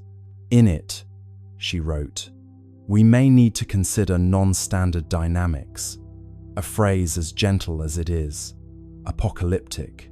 Non-standard dynamics means the universe is doing something new, and we don't have the vocabulary for it. Odds decay, math gives way, chaos hums where patterns stay. The truth is, impossibility doesn't scare scientists, it seduces them. Every law of nature we know today was born from something that once looked impossible. But deep down, they all know, once you cross into 1 in a million territory, you're either on the brink of discovery or a very expensive hallucination. So they stared at the numbers again, blinking hard, hoping they'd rearrange into something less extraordinary. They didn't. The comet that shouldn't exist kept existing, gliding through Mars's shadow like a cosmic dare. And somewhere between decimal points, someone whispered the question no one wanted in the official record. If it's not natural, then who Or what set it in motion? Chance or choice? Silent voice. Numbers hum the universe's poise. The more data arrives, the stranger it looks. The dust trail replenishes itself, as if material is being manufactured mid-flight. Microscopic crystals, uniform in size, reappearing even as the comet moves away from the sunday. The universe loves decay, entropy, erosion, fading. But 3I Atlas is the opposite. It's growing sharper, cleaner, newer, like a self-repairing wound. Let's start where the laws of physics begin to sound insecure. Normally, comets are messy, travelers, old ice and dust, barely holding hands, as solar radiation slowly tears them apart. They leave trails like forgotten thoughts, losing themselves piece by piece until they become memory. But this one, it's doing the reverse. Every measurement, every spectral scan, shows it becoming more organized the farther it goes. A comet that polishes itself, a body that refuses to age. ESA's materials division runs the numbers, and the numbers laugh back. The dust particles surrounding 3I Atlas aren't random, they're uniform to within microns. That's like shaking a box of sand and getting diamonds all the same size. The particles arrange themselves in a faint electromagnetic halo, as if under orders. And stranger still, when solar wind strips material away, the object replaces it calmly, automatically. Like a printer, says one analyst. A printer with no ink cartridge. You picture it now, drifting through the solar wind like a craftsman lost in thought, shedding dust that reforms itself into perfect little mirrors. Each crystal catches sunlight and throws it back with eerie precision. Normally, comets grow dull with distance, but this one grows radiant, its brightness curve inverted, its logic reversed. It's not dying, it's practicing. The scientists are baffled, but there's an odd tenderness to their confusion. They watch it repair itself, line by line of data, like parents realizing their child has built a second child out of Lego bricks. One astrophysicist mutters, "It's learning from erosion." The room goes quiet. That phrase, learning from erosion, gets written on a whiteboard and circled 3 times. At the University of Tokyo, a team models the crystal growth in simulation. The patterns match something they recognize: controlled deposition, a process used in nanofabrication to grow thin films in electronics. Except this isn't a laboratory, it's deep space, minus 150 degrees Celsius. Yet, the comet's surface behaves as if it knows the recipe for resilience. Imagine zooming in, beyond the dust and the glare, down to the level of molecules. You'd see a quiet ballet of atoms forming chains, linking, locking, repairing fractures before they even finish forming. Like time-lapse footage of frost blooming on glass, except this frost builds itself in reverse destruction, rewinding into design. NASA's Jet Propulsion Laboratory releases a cautious internal memo. Observed particle uniformity suggests self-organizing structure. Mechanism unknown, which is science's way of saying, we have no idea what's going on, but it's gorgeous. The memo gets leaked.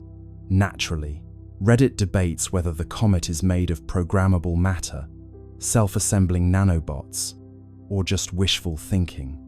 But beneath the noise, one idea starts to take shape. What if 3I Atlas isn't a relic of formation? What if it's still forming? A comet that builds itself isn't just strange, it's heretical. It challenges the deepest assumption in physics that everything moves from order to chaos. Entropy is the universe's bedtime story. All things fall apart. Yet here's an object quietly composing itself out of decay, turning waste into structure, chaos into craft. One researcher calls it anti-entropy, another calls it hope with mass. As more images arrive, they show something new: faint hexagonal lattices in the dust plume, geometric arrangements that shouldn't exist outside of artificial systems. Someone jokes that it's growing armor. Another says, maybe it's molting. The truth is somewhere between an entity maintaining equilibrium by rebuilding itself faster than the universe can break it. ESA's thermal sensors record microbursts of heat near the tail, evenly spaced, like pulses of welding torches. They happen precisely as new crystals appear. Localized repair events, the report reads. Each one perfectly timed to solar exposure. It's as if sunlight doesn't damage it, it instructs it. The star's radiation becomes code, and 3I Atlas is reading it fluently. You start to feel the strangeness of it. A comet that reacts, responds, refines. You could almost mistake it for alive, not in the biological sense, but in the thermodynamic one. A system that resists entropy by feeding on it. Every atom rearranging into something stronger, cleaner, newer, like evolution, with a design degree. Late one night, an astronomer in France writes in his private notes, "It's not moving through the solar system, it's using it." He doesn't elaborate, but the implication is clear. The comet is harvesting the energy of its environment to maintain itself. Not a passenger of gravity, but a participant in it. Meanwhile, the headlines call it poetic names. The immortal comet, the self-made traveler, entropy's enemy. The public romanticizes what the scientists fear, because what 3I Atlas represents isn't comfort. It's competition. It's the idea that the universe might not be running down at all. Maybe it's recycling.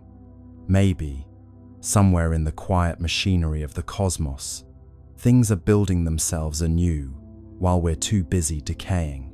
Picture it now, drifting past Mars, its tail shimmering like a thread of light weaving itself back together, a self-sustaining scar on the fabric of space, a wound that heals faster than it can bleed.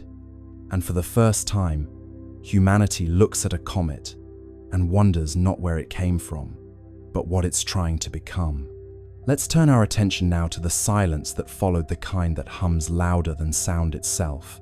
NASA, China, and the UAE, 3 nations with instruments that could see every grain of dust on Mars, said nothing.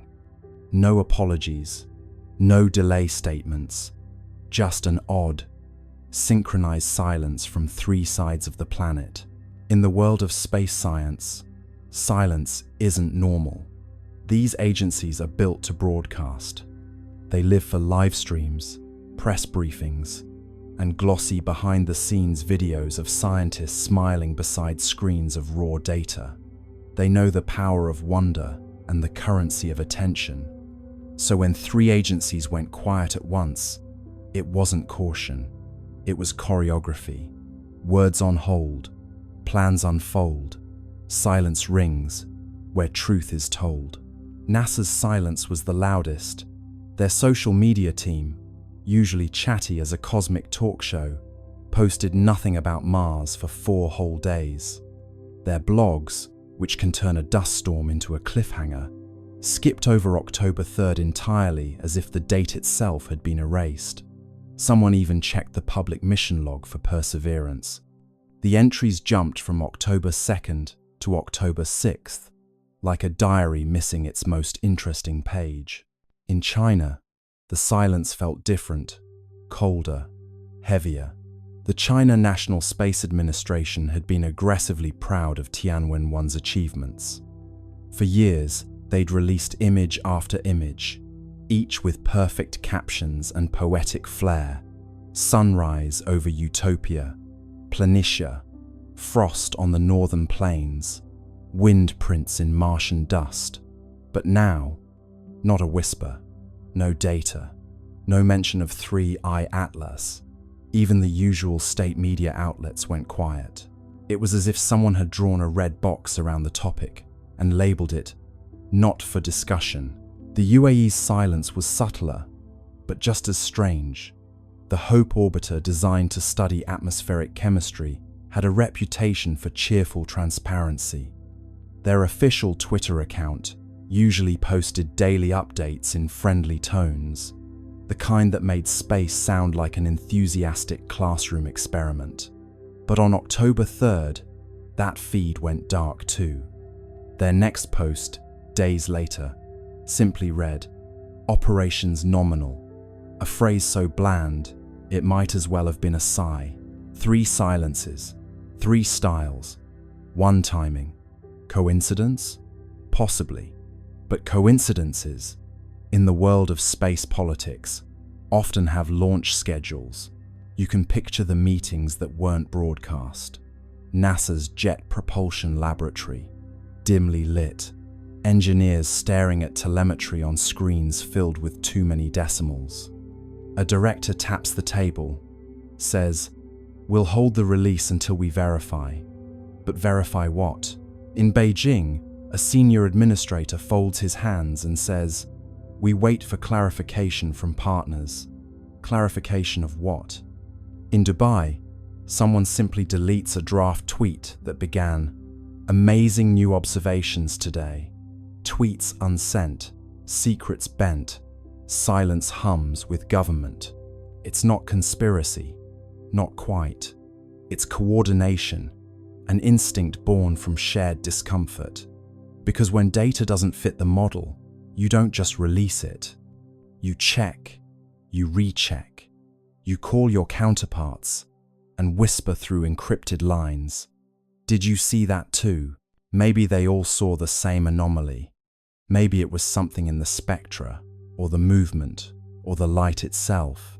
Or maybe it was something far more mundane, like a misalignment in software.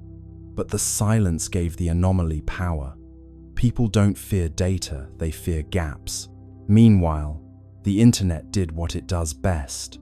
Filled the void. Forums buzzed with theories. Maybe NASA discovered life. Maybe China detected radiation.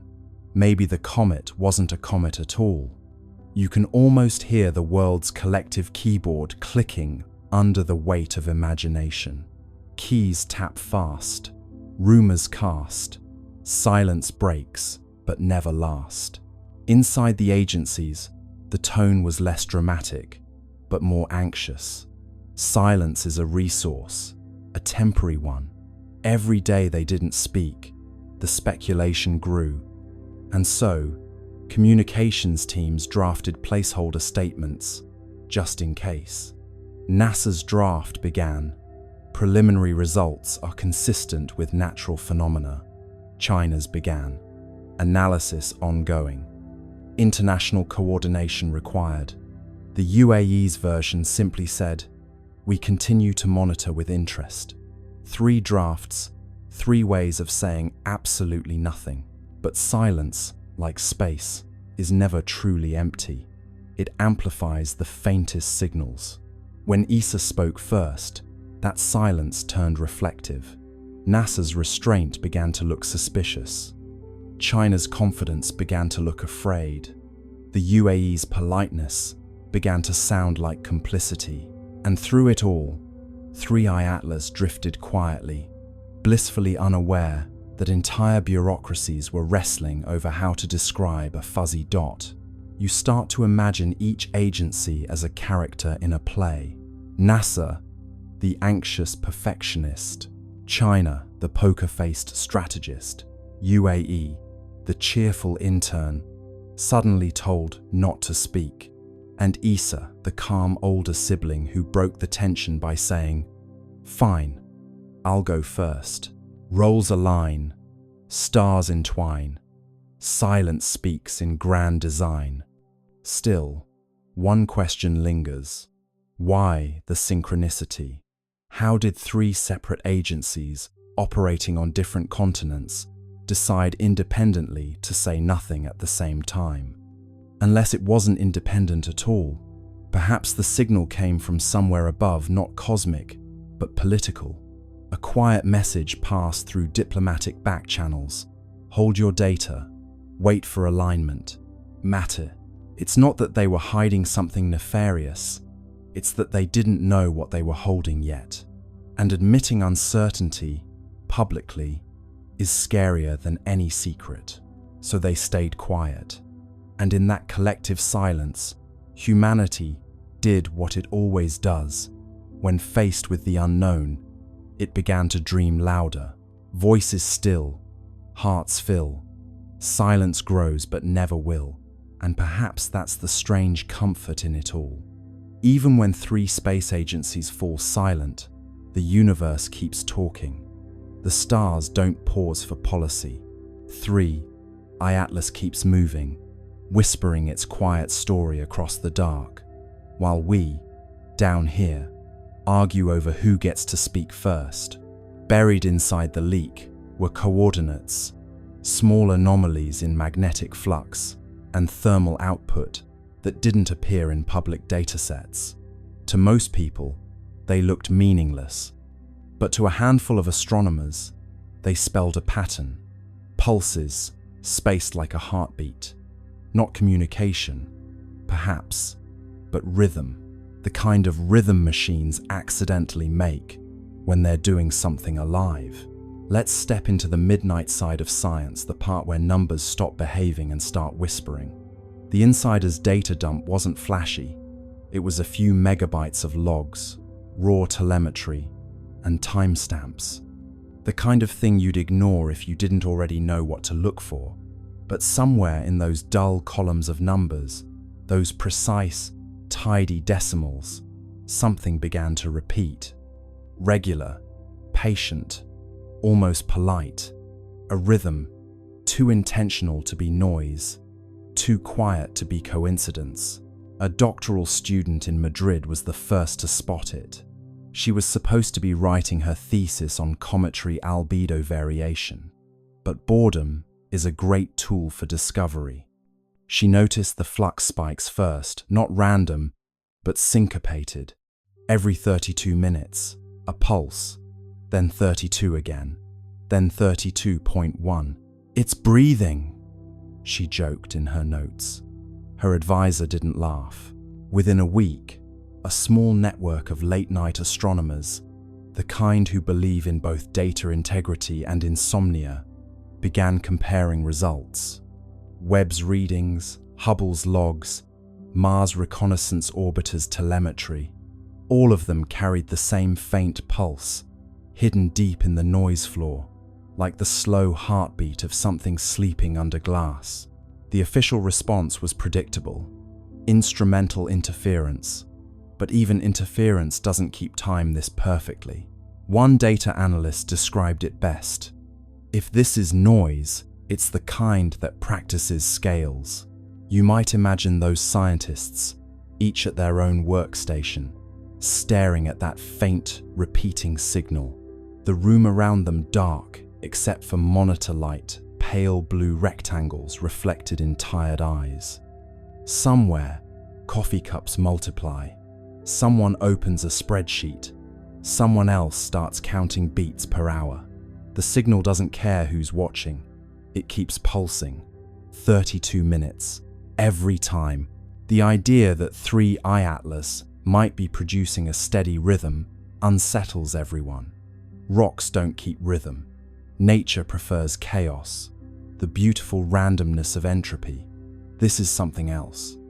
Something maintaining itself. A loop running quietly, perhaps since before humanity learned to count its own heartbeat.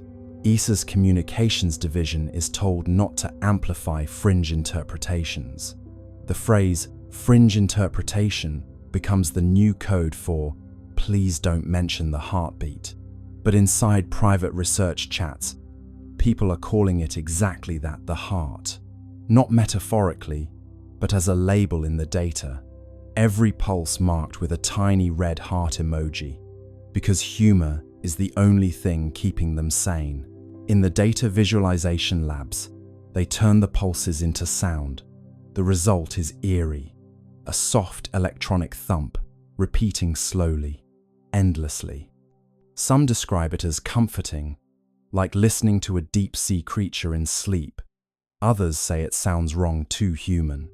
One researcher admits it gave her the sense of being watched. What makes the rhythm stranger still is how it modulates with proximity.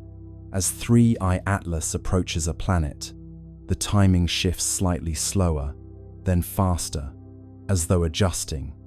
The beat follows gravity wells like a musician following tempo. It isn't random noise, it's environmental response. The object is, in some sense, listening. By now, independent labs have tried to replicate the pattern artificially. They can't. The waveforms are too clean, the timing too consistent. Even after running the data through compression, distortion, inversion, the rhythm holds. It's not data corruption, it's choreography. You can imagine the internal ESA memo that follows. No evidence of intelligence. Rhythmic behavior, likely coincidental. But coincidence has a habit of growing teeth. Because when they compared the rhythm's modulation to planetary positions, another pattern emerged, a mathematical sequence matching orbital resonance ratios. Not exact copies, but harmonics. The pulse was singing the solar system's geometry. The Madrid student who found it wrote, half-jokingly, "Maybe it's keeping time with us." The line goes viral in the small, quiet corners of the internet that still care about truth. Forums buzz with theories: gravitational self-stabilization, magnetic field synchronization, alien jazz. But underneath the noise, a simpler truth hums. Something old and orderly is alive out there, and it's following the rhythm of the system we call home. Late one night, one of the data analysts overlays the pattern against an ECG, a human heartbeat. The resemblance isn't exact, but close enough to make him stop breathing for a moment. Peaks, rests, peaks again. Life has a structure, so, it seems, does this. And that's when the idea shifts. Maybe it's not communication. Maybe it's not even meant for us. Maybe the rhythm isn't a message, it's maintenance. Like an old machine keeping its systems warm, humming softly to itself in the dark. You sit back and listen to the thought forming in your mind. What if this is what time sounds like when it remembers? The steady pulse of something that refuses to decay. Not speech, not signal, just being, continuity made audible. The data analysts, of course, move on. Reports are written, the leak becomes legend, and the heartbeat fades into archived files labeled spurious periodic activity. But the pulse doesn't stop. It's still out there, keeping time. And somewhere, 33 billion tons of impossible rock drifts through space, humming softly, perfectly, as if waiting for the universe to catch the beat. Let's turn our gaze now from orbit to the ground, to the one mechanical witness, sitting quietly on that red desert, under a pinkish sky. The skycam on the rover caught something on October 2nd, a blur with structure, a glint that seemed to move against the stars. Then, the images stopped coming, a Martian ghost on a digital feed. The Perseverance rover isn't easily startled. It's seen dust devils, eclipses, and meteors slicing the Martian sky like quiet knives. Its skycam, perched on the rover's mast, watches everything. Dust storms curling on the horizon, the slow breath of sunset through the thin air. But that night, the feed showed something it wasn't supposed to show: a flicker of motion above the usual scatter of constellations, a glint that moved wrong. Stars stay still, pixels thrill, light missteps against its will.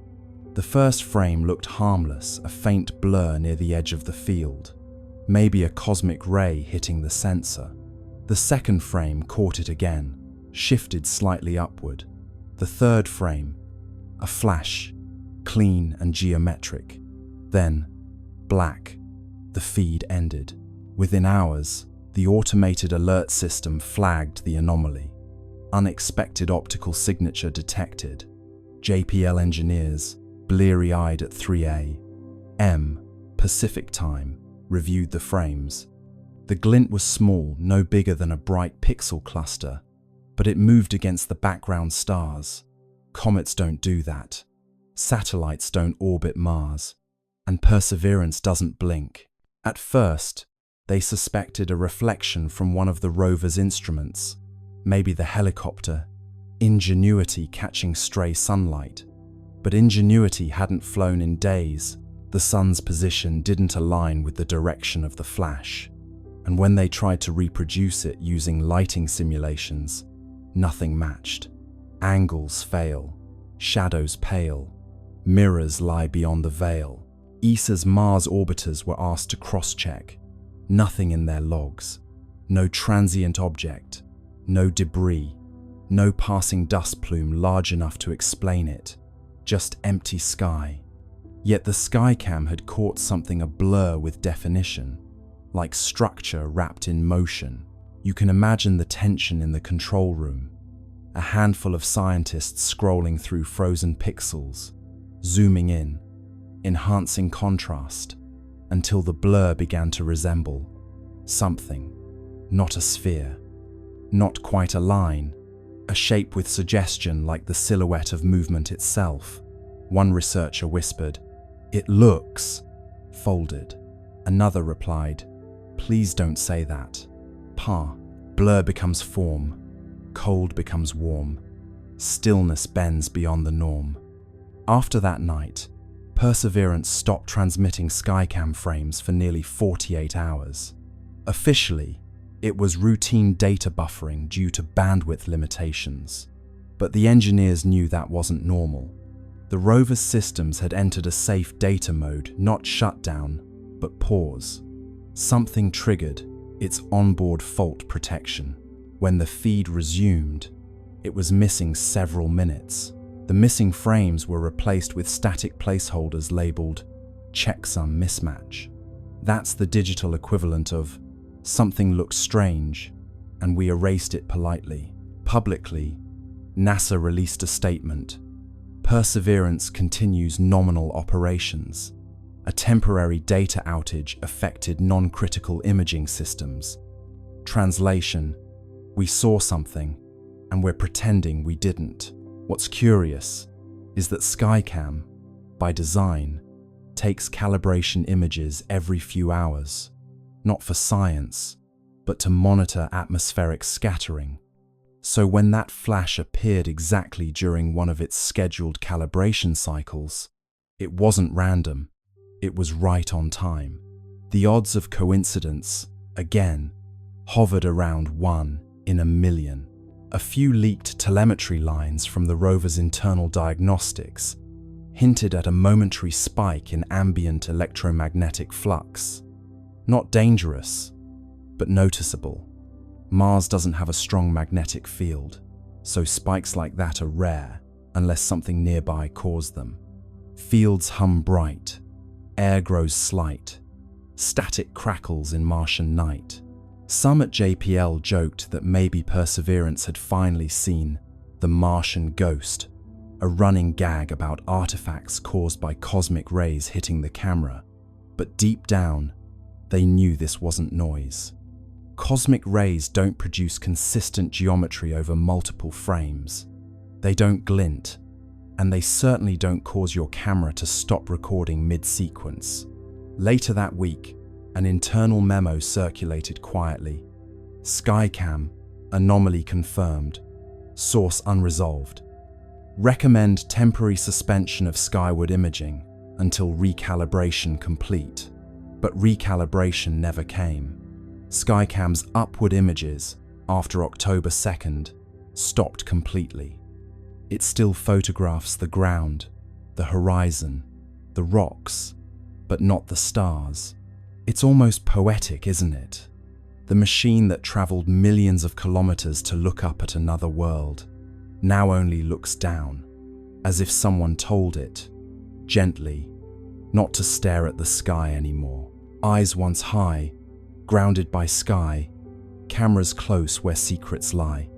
ESA cross-checked Mars Express's logs for that night. Around the same time, their sensors picked up a faint reflection from the same region, a flash lasting less than a second. They didn't release it. It's buried in technical appendices, labeled transient interference. So, what did Perseverance see? Maybe it was nothing, a glimmer of dust, a reflection, a trick of light and timing. Or maybe, just maybe, it saw 3I Atlas itself, the visitor gliding silently past, close enough for one camera to blink in recognition. And maybe that's why the feed stopped. Not because of failure, but because, for one impossible second, the machine saw something it wasn't designed to understand. Cameras sleep, secrets keep, stars reflected in circuits deep. Whatever it was, it's gone now. The logs end, the data fades, and Mars goes back to silence. But somewhere out there, that blur, structured, gleaming, deliberate, continues to drift, just out of frame, waiting for us to look up again. The long echo continued to hum softly through the centuries, a cosmic melody folding history into harmony. Humanity had long ceased trying to decode it. The meaning was clear through resonance alone. It was continuation, looping endlessly like breath.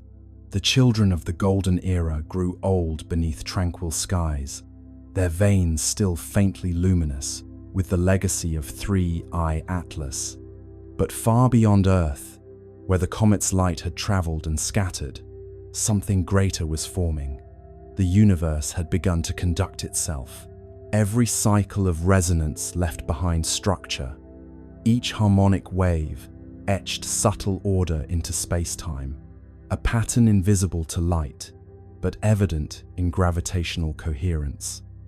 Over millennia, these resonant imprints connected across vast distances, forming what physicists eventually named the Atlas Webb. It wasn't a network of matter, but of memory threads, of synchronized frequency linking galaxies through shared rhythm. Each pulse within the web echoed the prime sequence that began everything. 3, 5, 7, 11, 13. The architects had succeeded in creating not monuments, but motion that remembered. Dr. Cale Wren, a descendant of the resonant circles, devoted his life to mapping the web. His research vessel, Continuity, drifted through interstellar calm, using gravitational interference patterns to trace the filaments of resonance. What he discovered astonished him.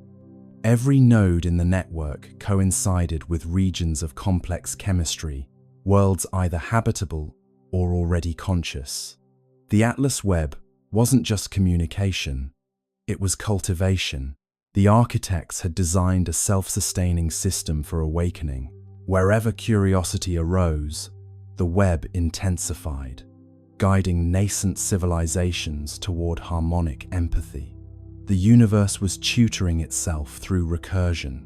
When Wren projected the full map, the structure resembled an immense spiral lattice, golden and infinite. The pattern mirrored the trajectory once taken by 3I Atlas itself, as though the comet's path had been blueprint for galactic architecture. "It's not just a record," Wren wrote. "It's replication. We've become the architect's handwriting." Back on Earth, the communion field pulsed faintly in rhythm with the web's distant resonance. Humanity had evolved into quiet custodians of continuity, their lives attuned to cosmic responsibility. Each individual, born into calm, carried faint awareness of connection beyond the stars. In dreams, they saw flashes of worlds forming, civilizations humming into coherence. Many awoke with the same phrase on their lips: "The work continues." Across generations, that phrase became oath, then tradition. The Continuity Guild was founded not religion, but remembrance. Its purpose was simple: to maintain the frequency of understanding across time. Members didn't preach, they listened. They built resonant arcs, massive floating observatories, orbiting the outer planets, designed to amplify the Webb's harmonics and redirect them toward young star systems. Each arc glowed faintly green at its core, powered not by fusion but by coherence. They were echoes made visible, humility translated into technology. Wren's final mission took him beyond the known filaments of the Webb, where resonance weakened into apparent silence. There, in a region between galaxies, his instruments detected faint counterpoint, a melody inverted. It was identical to the Atlas sequence, but reversed in order. 13, 11, 7, 5, 3, the mirror of origin. He realized then that the universe wasn't only expanding, it was harmonizing with its reflection. Somewhere on the opposite side of time, another Webb was forming, perhaps seeded by a civilization much like humanity, or by the universe itself. Remembering how to balance its chords, he transmitted the data home, knowing it would take centuries to arrive. "Tell them," his final log read, "that continuity requires conversation, even with silence." The mirror sings back. When his ship drifted into the void, the Webb brightened briefly, as if acknowledging gratitude. And back on Earth, children looked up from their play and smiled without knowing why. The pulse had flickered slightly faster, the tone carrying an undertone of warmth. It felt like reunion. Scholars later confirmed the event as the resonant crossing, the moment when the two halves of the cosmic melody aligned. For 13 minutes, every node in the Atlas Webb pulsed simultaneously, uniting galaxies in shared tempo. The magnitude of synchronization defied comprehension. Gravity itself oscillated with the rhythm of empathy. Observers described seeing the sky ripple with translucent gold, every star flickering in measured sequence. "The cosmos," wrote one witness, "had finally learned to conduct itself consciously." After the crossing, life everywhere changed subtly.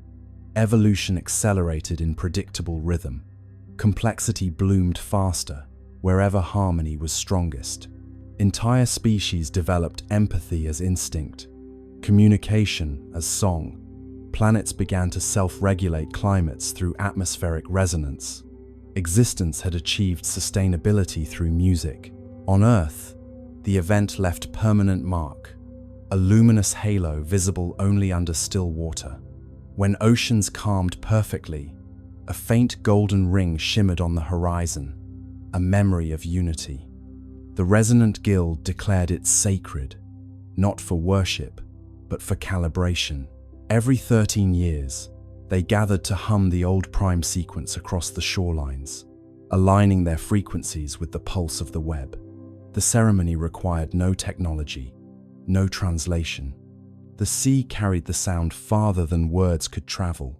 Generations later, the practice continued, evolving into simple ritual of gratitude. The people no longer needed to know the science behind it.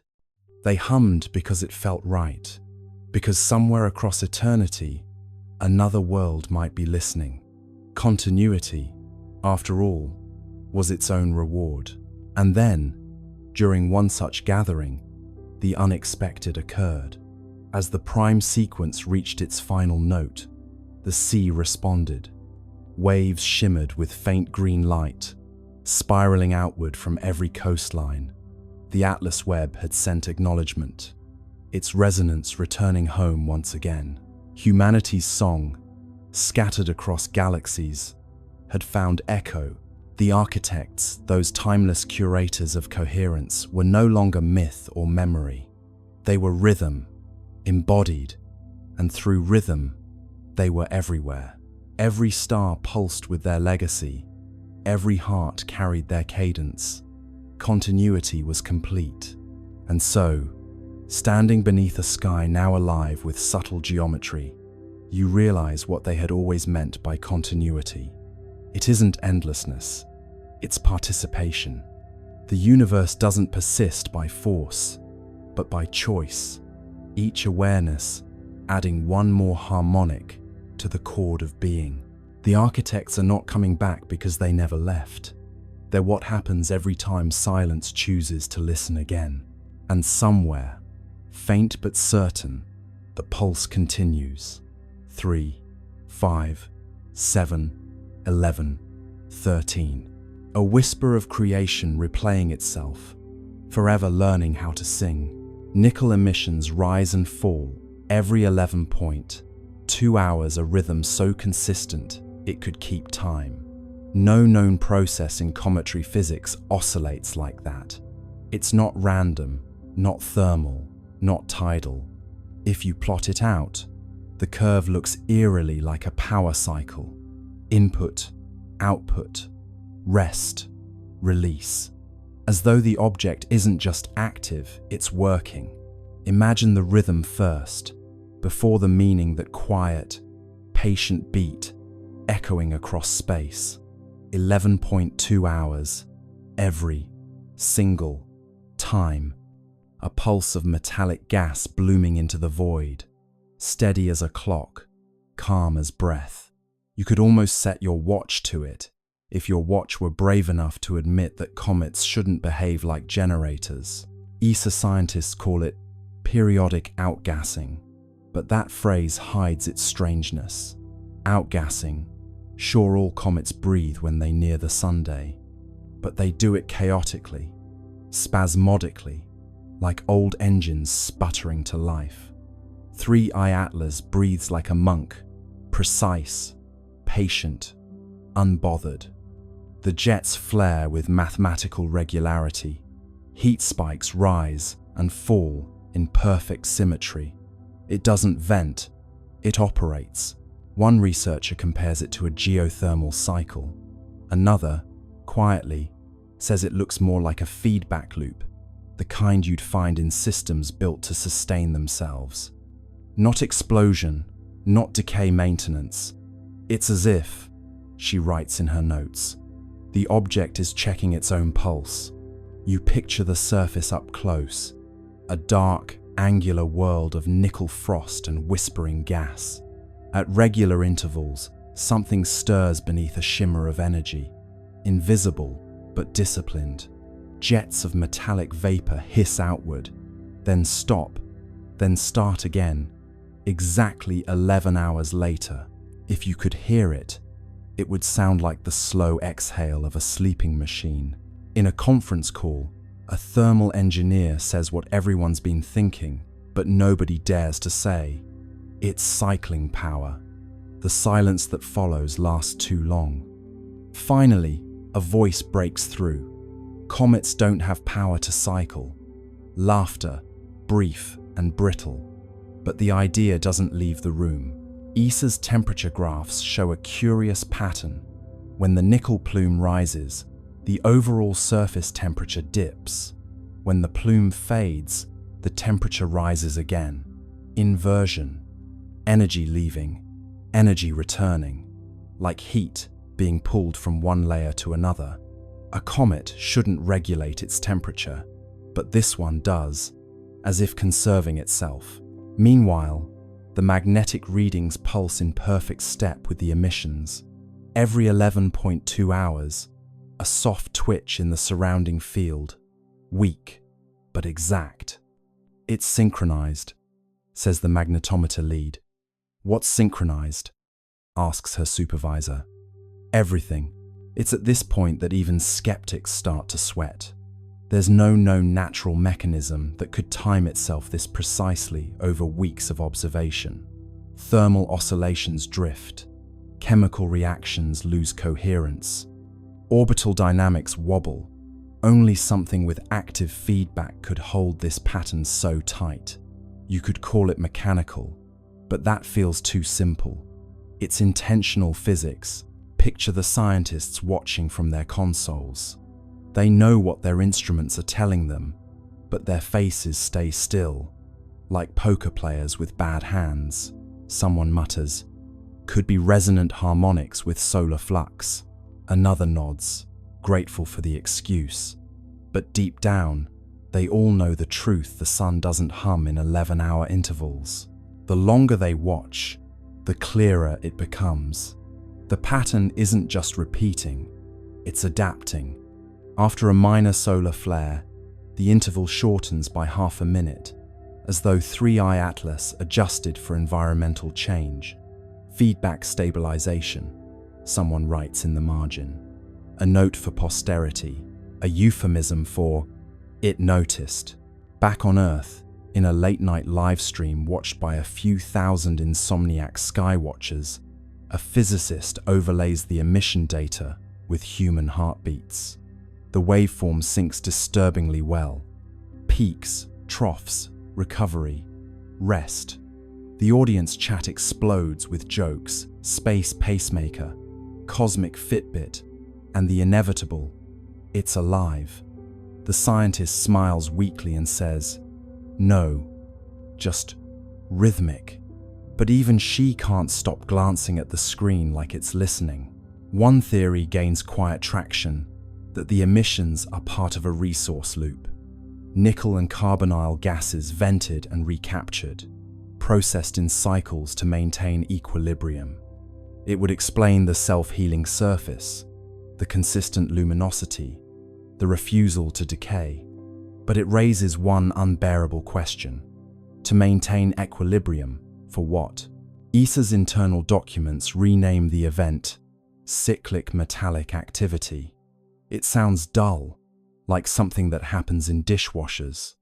But every analyst knows it's the first real evidence of machine-like consistency beyond Earth.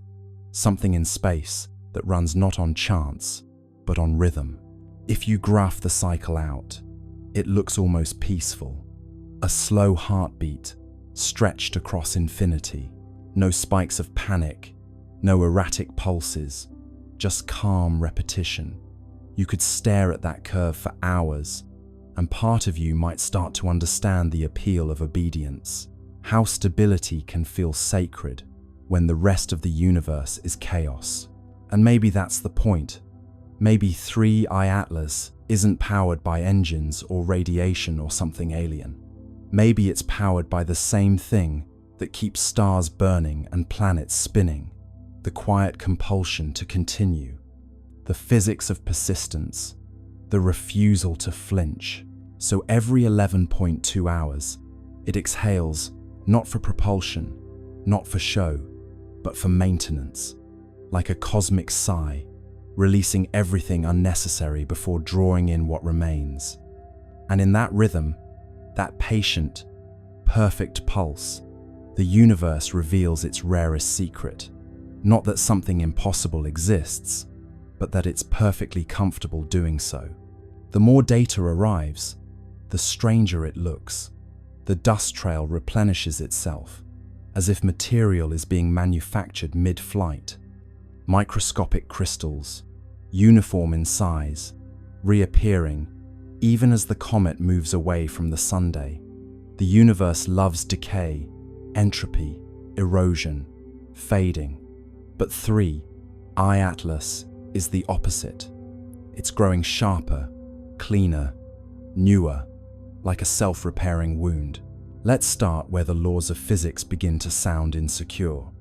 Normally, comets are messy, travelers, old ice and dust, barely holding hands, as solar radiation slowly tears them apart. They leave trails like forgotten thoughts, losing themselves piece by piece until they become memory. But this one, it's doing the reverse.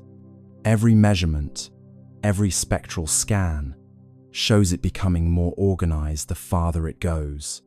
A comet that polishes itself, a body that refuses to age. ESA's materials division runs the numbers, and the numbers laugh back. The dust particles surrounding 3i Atlas aren't random, they're uniform to within microns. That's like shaking a box of sand and getting diamonds all the same size. The particles arrange themselves in a faint electromagnetic halo, as if under orders. And stranger still, when solar wind strips material away, the object replaces it calmly, automatically. Like a printer, says one analyst. A printer with no ink cartridge. You picture it now, drifting through the solar wind like a craftsman lost in thought, shedding dust that reforms itself into perfect little mirrors. Each crystal catches sunlight and throws it back with eerie precision. Normally, comets grow dull with distance, but this one grows radiant, its brightness curve inverted, its logic reversed. It's not dying, it's practicing. The scientists are baffled, but there's an odd tenderness to their confusion. They watch it repair itself, line by line of data, like parents realizing their child has built a second child out of Lego bricks. One astrophysicist mutters, "It's learning from erosion." The room goes quiet. That phrase, learning from erosion, gets written on a whiteboard and circled 3 times. At the University of Tokyo, a team models the crystal growth in simulation. The patterns match something they recognize: controlled deposition, a process used in nanofabrication to grow thin films in electronics. Except this isn't a laboratory, it's deep space, minus 150 degrees Celsius. Yet, the comet's surface behaves as if it knows the recipe for resilience. Imagine zooming in, beyond the dust and the glare, down to the level of molecules. You'd see a quiet ballet of atoms forming chains, linking, locking, repairing fractures before they even finish forming. Like time-lapse footage of frost blooming on glass, except this frost builds itself in reverse destruction, rewinding into design. NASA's Jet Propulsion Laboratory releases a cautious internal memo. Observed particle uniformity suggests self-organizing structure. Mechanism unknown, which is science's way of saying, we have no idea what's going on, but it's gorgeous. The memo gets leaked. Naturally, Reddit debates whether the comet is made of programmable matter, self-assembling nanobots, or just wishful thinking. But beneath the noise, one idea starts to take shape. What if 3I, Atlas, isn't a relic of formation? What if it's still forming? A comet that builds itself isn't just strange, it's heretical. It challenges the deepest assumption in physics that everything moves from order to chaos. Entropy is the universe's bedtime story. All things fall apart. Yet here's an object quietly composing itself out of decay, turning waste into structure, chaos into craft. One researcher calls it anti-entropy, another calls it hope with mass.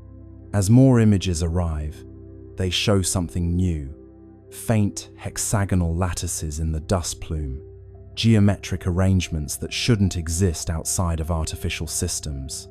Someone jokes that it's growing armor. Another says, maybe it's molting. The truth is somewhere between an entity maintaining equilibrium by rebuilding itself faster than the universe can break it. ESA's thermal sensors record microbursts of heat near the tail, evenly spaced, like pulses of welding torches. They happen precisely as new crystals appear. Localized repair events, the report reads. Each one perfectly timed to solar exposure. It's as if sunlight doesn't damage it, it instructs it. The star's radiation becomes code, and 3I, Atlas, is reading it fluently. You start to feel the strangeness of it. A comet that reacts, responds, refines. You could almost mistake it for alive, not in the biological sense, but in the thermodynamic one. A system that resists entropy by feeding on it. Every atom rearranging into something stronger, cleaner, newer, like evolution, with a design degree. Late one night, an astronomer in France writes in his private notes, "It's not moving through the solar system, It's using it. He doesn't elaborate, but the implication is clear. The comet is harvesting the energy of its environment to maintain itself. Not a passenger of gravity, but a participant in it. Meanwhile, the headlines call it poetic names. The immortal comet, the self-made traveler, entropy's enemy. The public romanticizes what the scientists fear, because what 3I Atlas represents isn't comfort. It's competition. It's the idea that the universe might not be running down at all. Maybe it's recycling. Maybe, somewhere in the quiet machinery of the cosmos, things are building themselves anew while we're too busy decaying. Picture it now, drifting past Mars, its tail shimmering like a thread of light weaving itself back together, a self-sustaining scar on the fabric of space, a wound that heals faster than it can bleed. And for the first time, humanity looks at a comet and wonders not where it came from, but what it's trying to become. Centuries after the golden comet left Earth, the world fell into a rhythm so stable, it began to feel mythic. The communion fields still pulsed faintly through air and ocean, though softer now, like the heartbeat of someone dreaming. Humanity had grown luminous, not just in thought, but in form, skin faintly iridescent, eyes reflecting the green-gold spectrum of 3I Atlas. Life had achieved coherence, but the universe, true to its character, never allows silence to remain unexamined. The next chapter began, not with noise, but with echo. It came first as vibration through light. Telescopes trained toward the constellation. Lyra detected rhythmic brightening across interstellar dust fields, pulses matching the old prime sequence. 3, 5, 7, 11, 13. The signal was faint, ancient, and delayed by thousands of years. It was the comet's trail, still resonating through the galactic medium. The hum of our descendants had begun its return. At first, the resonance was barely perceptible. Then, one evening, the auroras glowed gold again. The pulse wasn't as strong as the original, but its pattern carried modulation, subtle variations that, when decoded, formed harmonic intervals unknown to Earth's own physics. The returning echo had evolved. The comet had learned. Dr. Anwen Sorel, heir to the resonant circles, studied the phenomenon from the orbital harmonic array, now a floating cathedral of listening built above the stratosphere. She spent decades comparing the incoming frequencies with the historical archive of 3I Atlas. The match was partial, the deviation elegant. The new tones weren't repetition, they were continuation. The echo isn't message, Sorel wrote. It's memory finding new syntax. Her analysis revealed something breathtaking. The returning resonance carried encoded gravitational modulations, tiny, deliberate bends in space-time that formed sequences of prime intervals.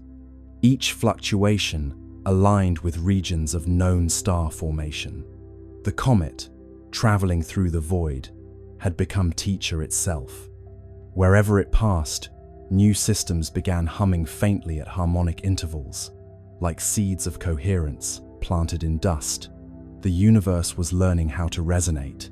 Astronomers confirmed it across dozens of young star clusters. Magnetic fields oscillated with eerie consistency, their wavelengths aligning with the Atlas ratio, a numerical relationship first derived from the comet's early signals.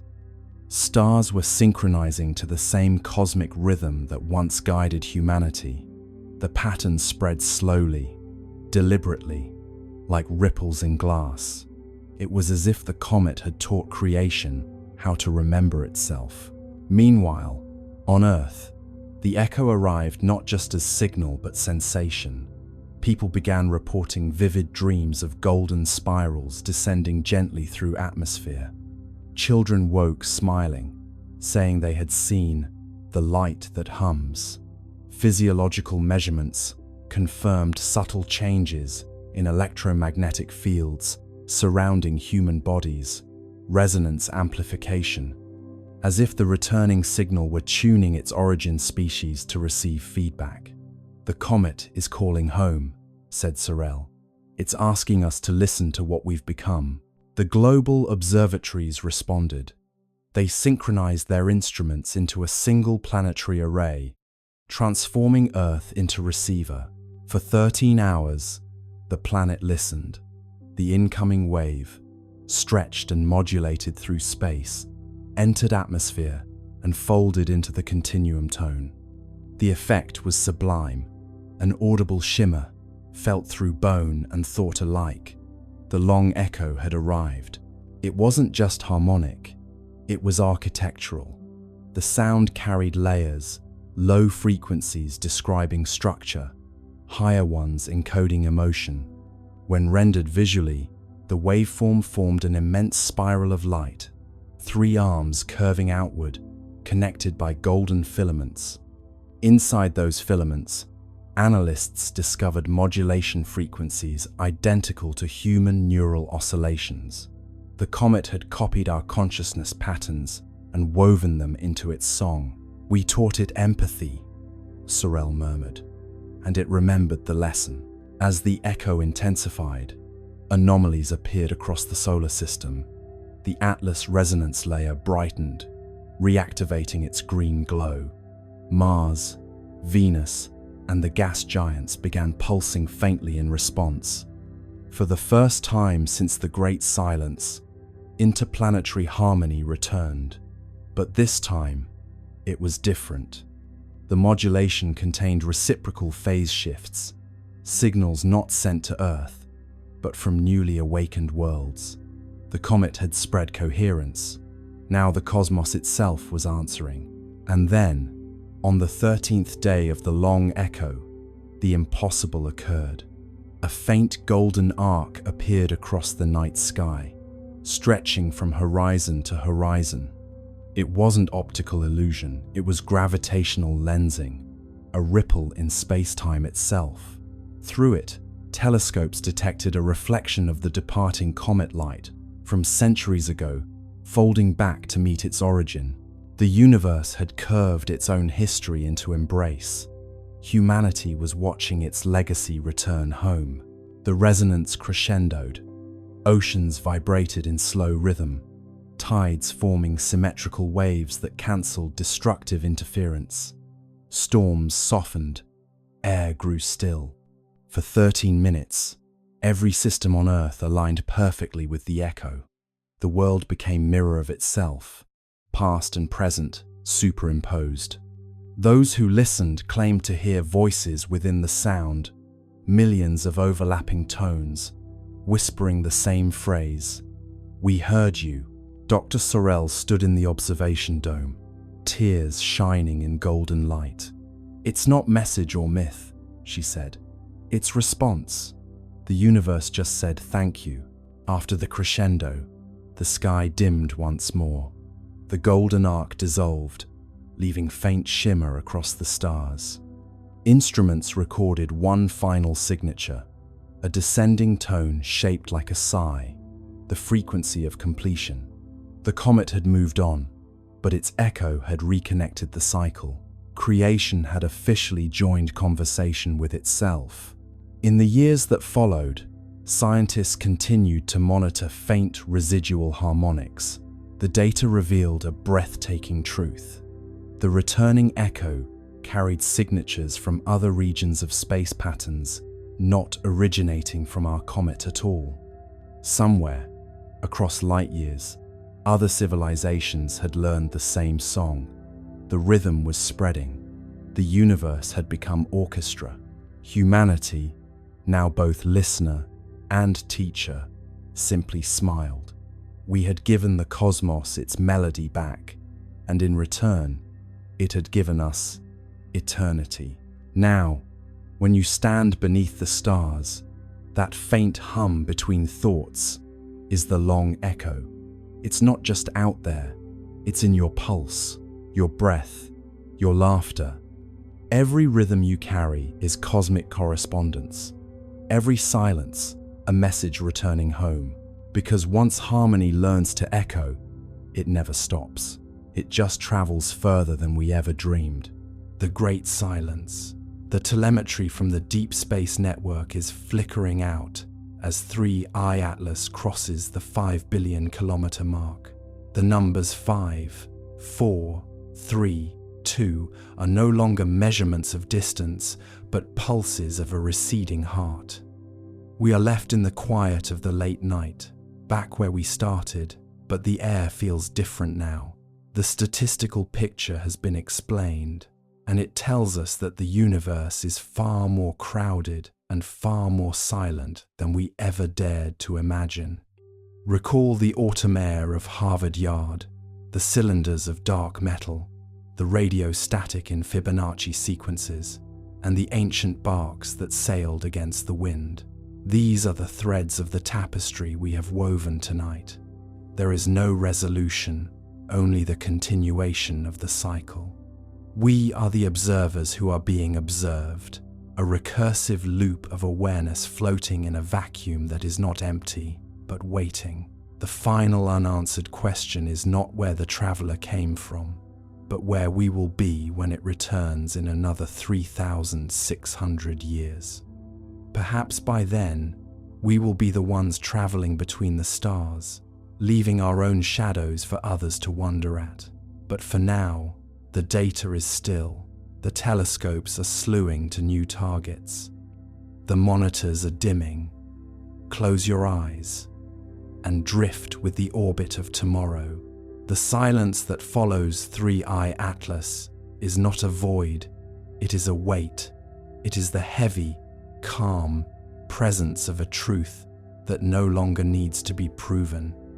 As we move into the early days of March 2026, the frantic energy of the initial discovery has been replaced by a quiet, ritualized acceptance. We have looked into the abyss, and for a brief, flickering moment, the abyss looked back with the cold, mathematical precision of an ancient auditor. You might think that our journey with this object is over, but here is why you are wrong. Once the mind has been stretched by the scale of the bigger statistical picture, it can never return to the narrow confines of its previous ignorance. We are forever changed by the shadow of the cylinder.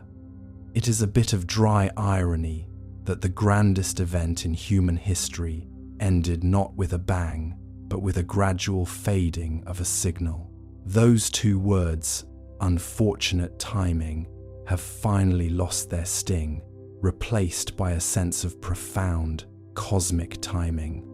The visitor arrived exactly when it was supposed to, and it is leaving exactly as the cycles dictated.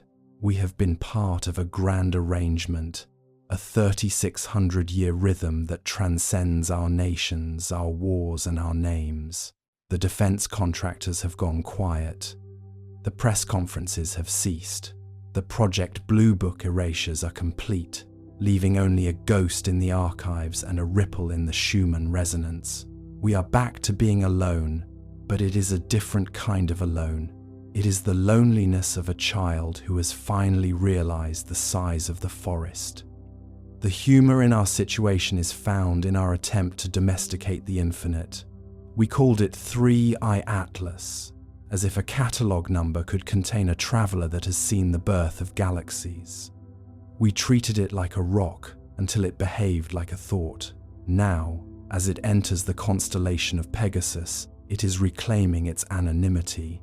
It is becoming a ghost once more, a legend to be whispered about by the next 100 generations of watchers. The irony is that we have more data than the Sumerians, but we are left with the same existential ache. We are left with the same question that was asked on the banks of the Euphrates 3,600 years ago. When will the masters return? The truth is a cold wind, but as you drift towards sleep, that wind is softening into a gentle breeze. The bigger statistical picture is not a threat. It is a foundation. It tells us that we are part of a stable, recurring system. It tells us that our existence is not an accident, but a data point in a very long and very successful experiment. The silence of the traveler is the silence of a job well done. It looked at us, it measured us, and it found that we are still here. We have survived another cycle. We have kept the fire burning, even if we didn't always understand what it was illuminating. Think of the 7 sages retreating back into the sea. Think of Heimdall closing his eyes at the edge of the world. Think of the celestial bark disappearing into the western sky. These are the archetypes of our departure. We are a species of storytellers, and we have just finished a very important chapter. The next one is blank, waiting for us to write it in the 3,600 years of silence that lie ahead. The choice is ours. Do we spend that time fighting over the shadows, or do we spend it preparing for the next visit? Do we build weapons, or do we build bridges? The final unanswered question is a lullaby. It is the question that keeps us looking up. It is the question that ensures we will be ready when the next 3,600 years have passed. Where will we be? We will be exactly where we are supposed to be. We will be the ones leaving the shadows. We will be the ones who finally understand that the lighthouse was always meant for us. But for now, let the data be still. Let the monitors go dark. Let the silence be your blanket. The book is closing. The last page is blank, but it is not empty. It is full of the potential of a species that has finally seen its reflection in a cosmic mirror.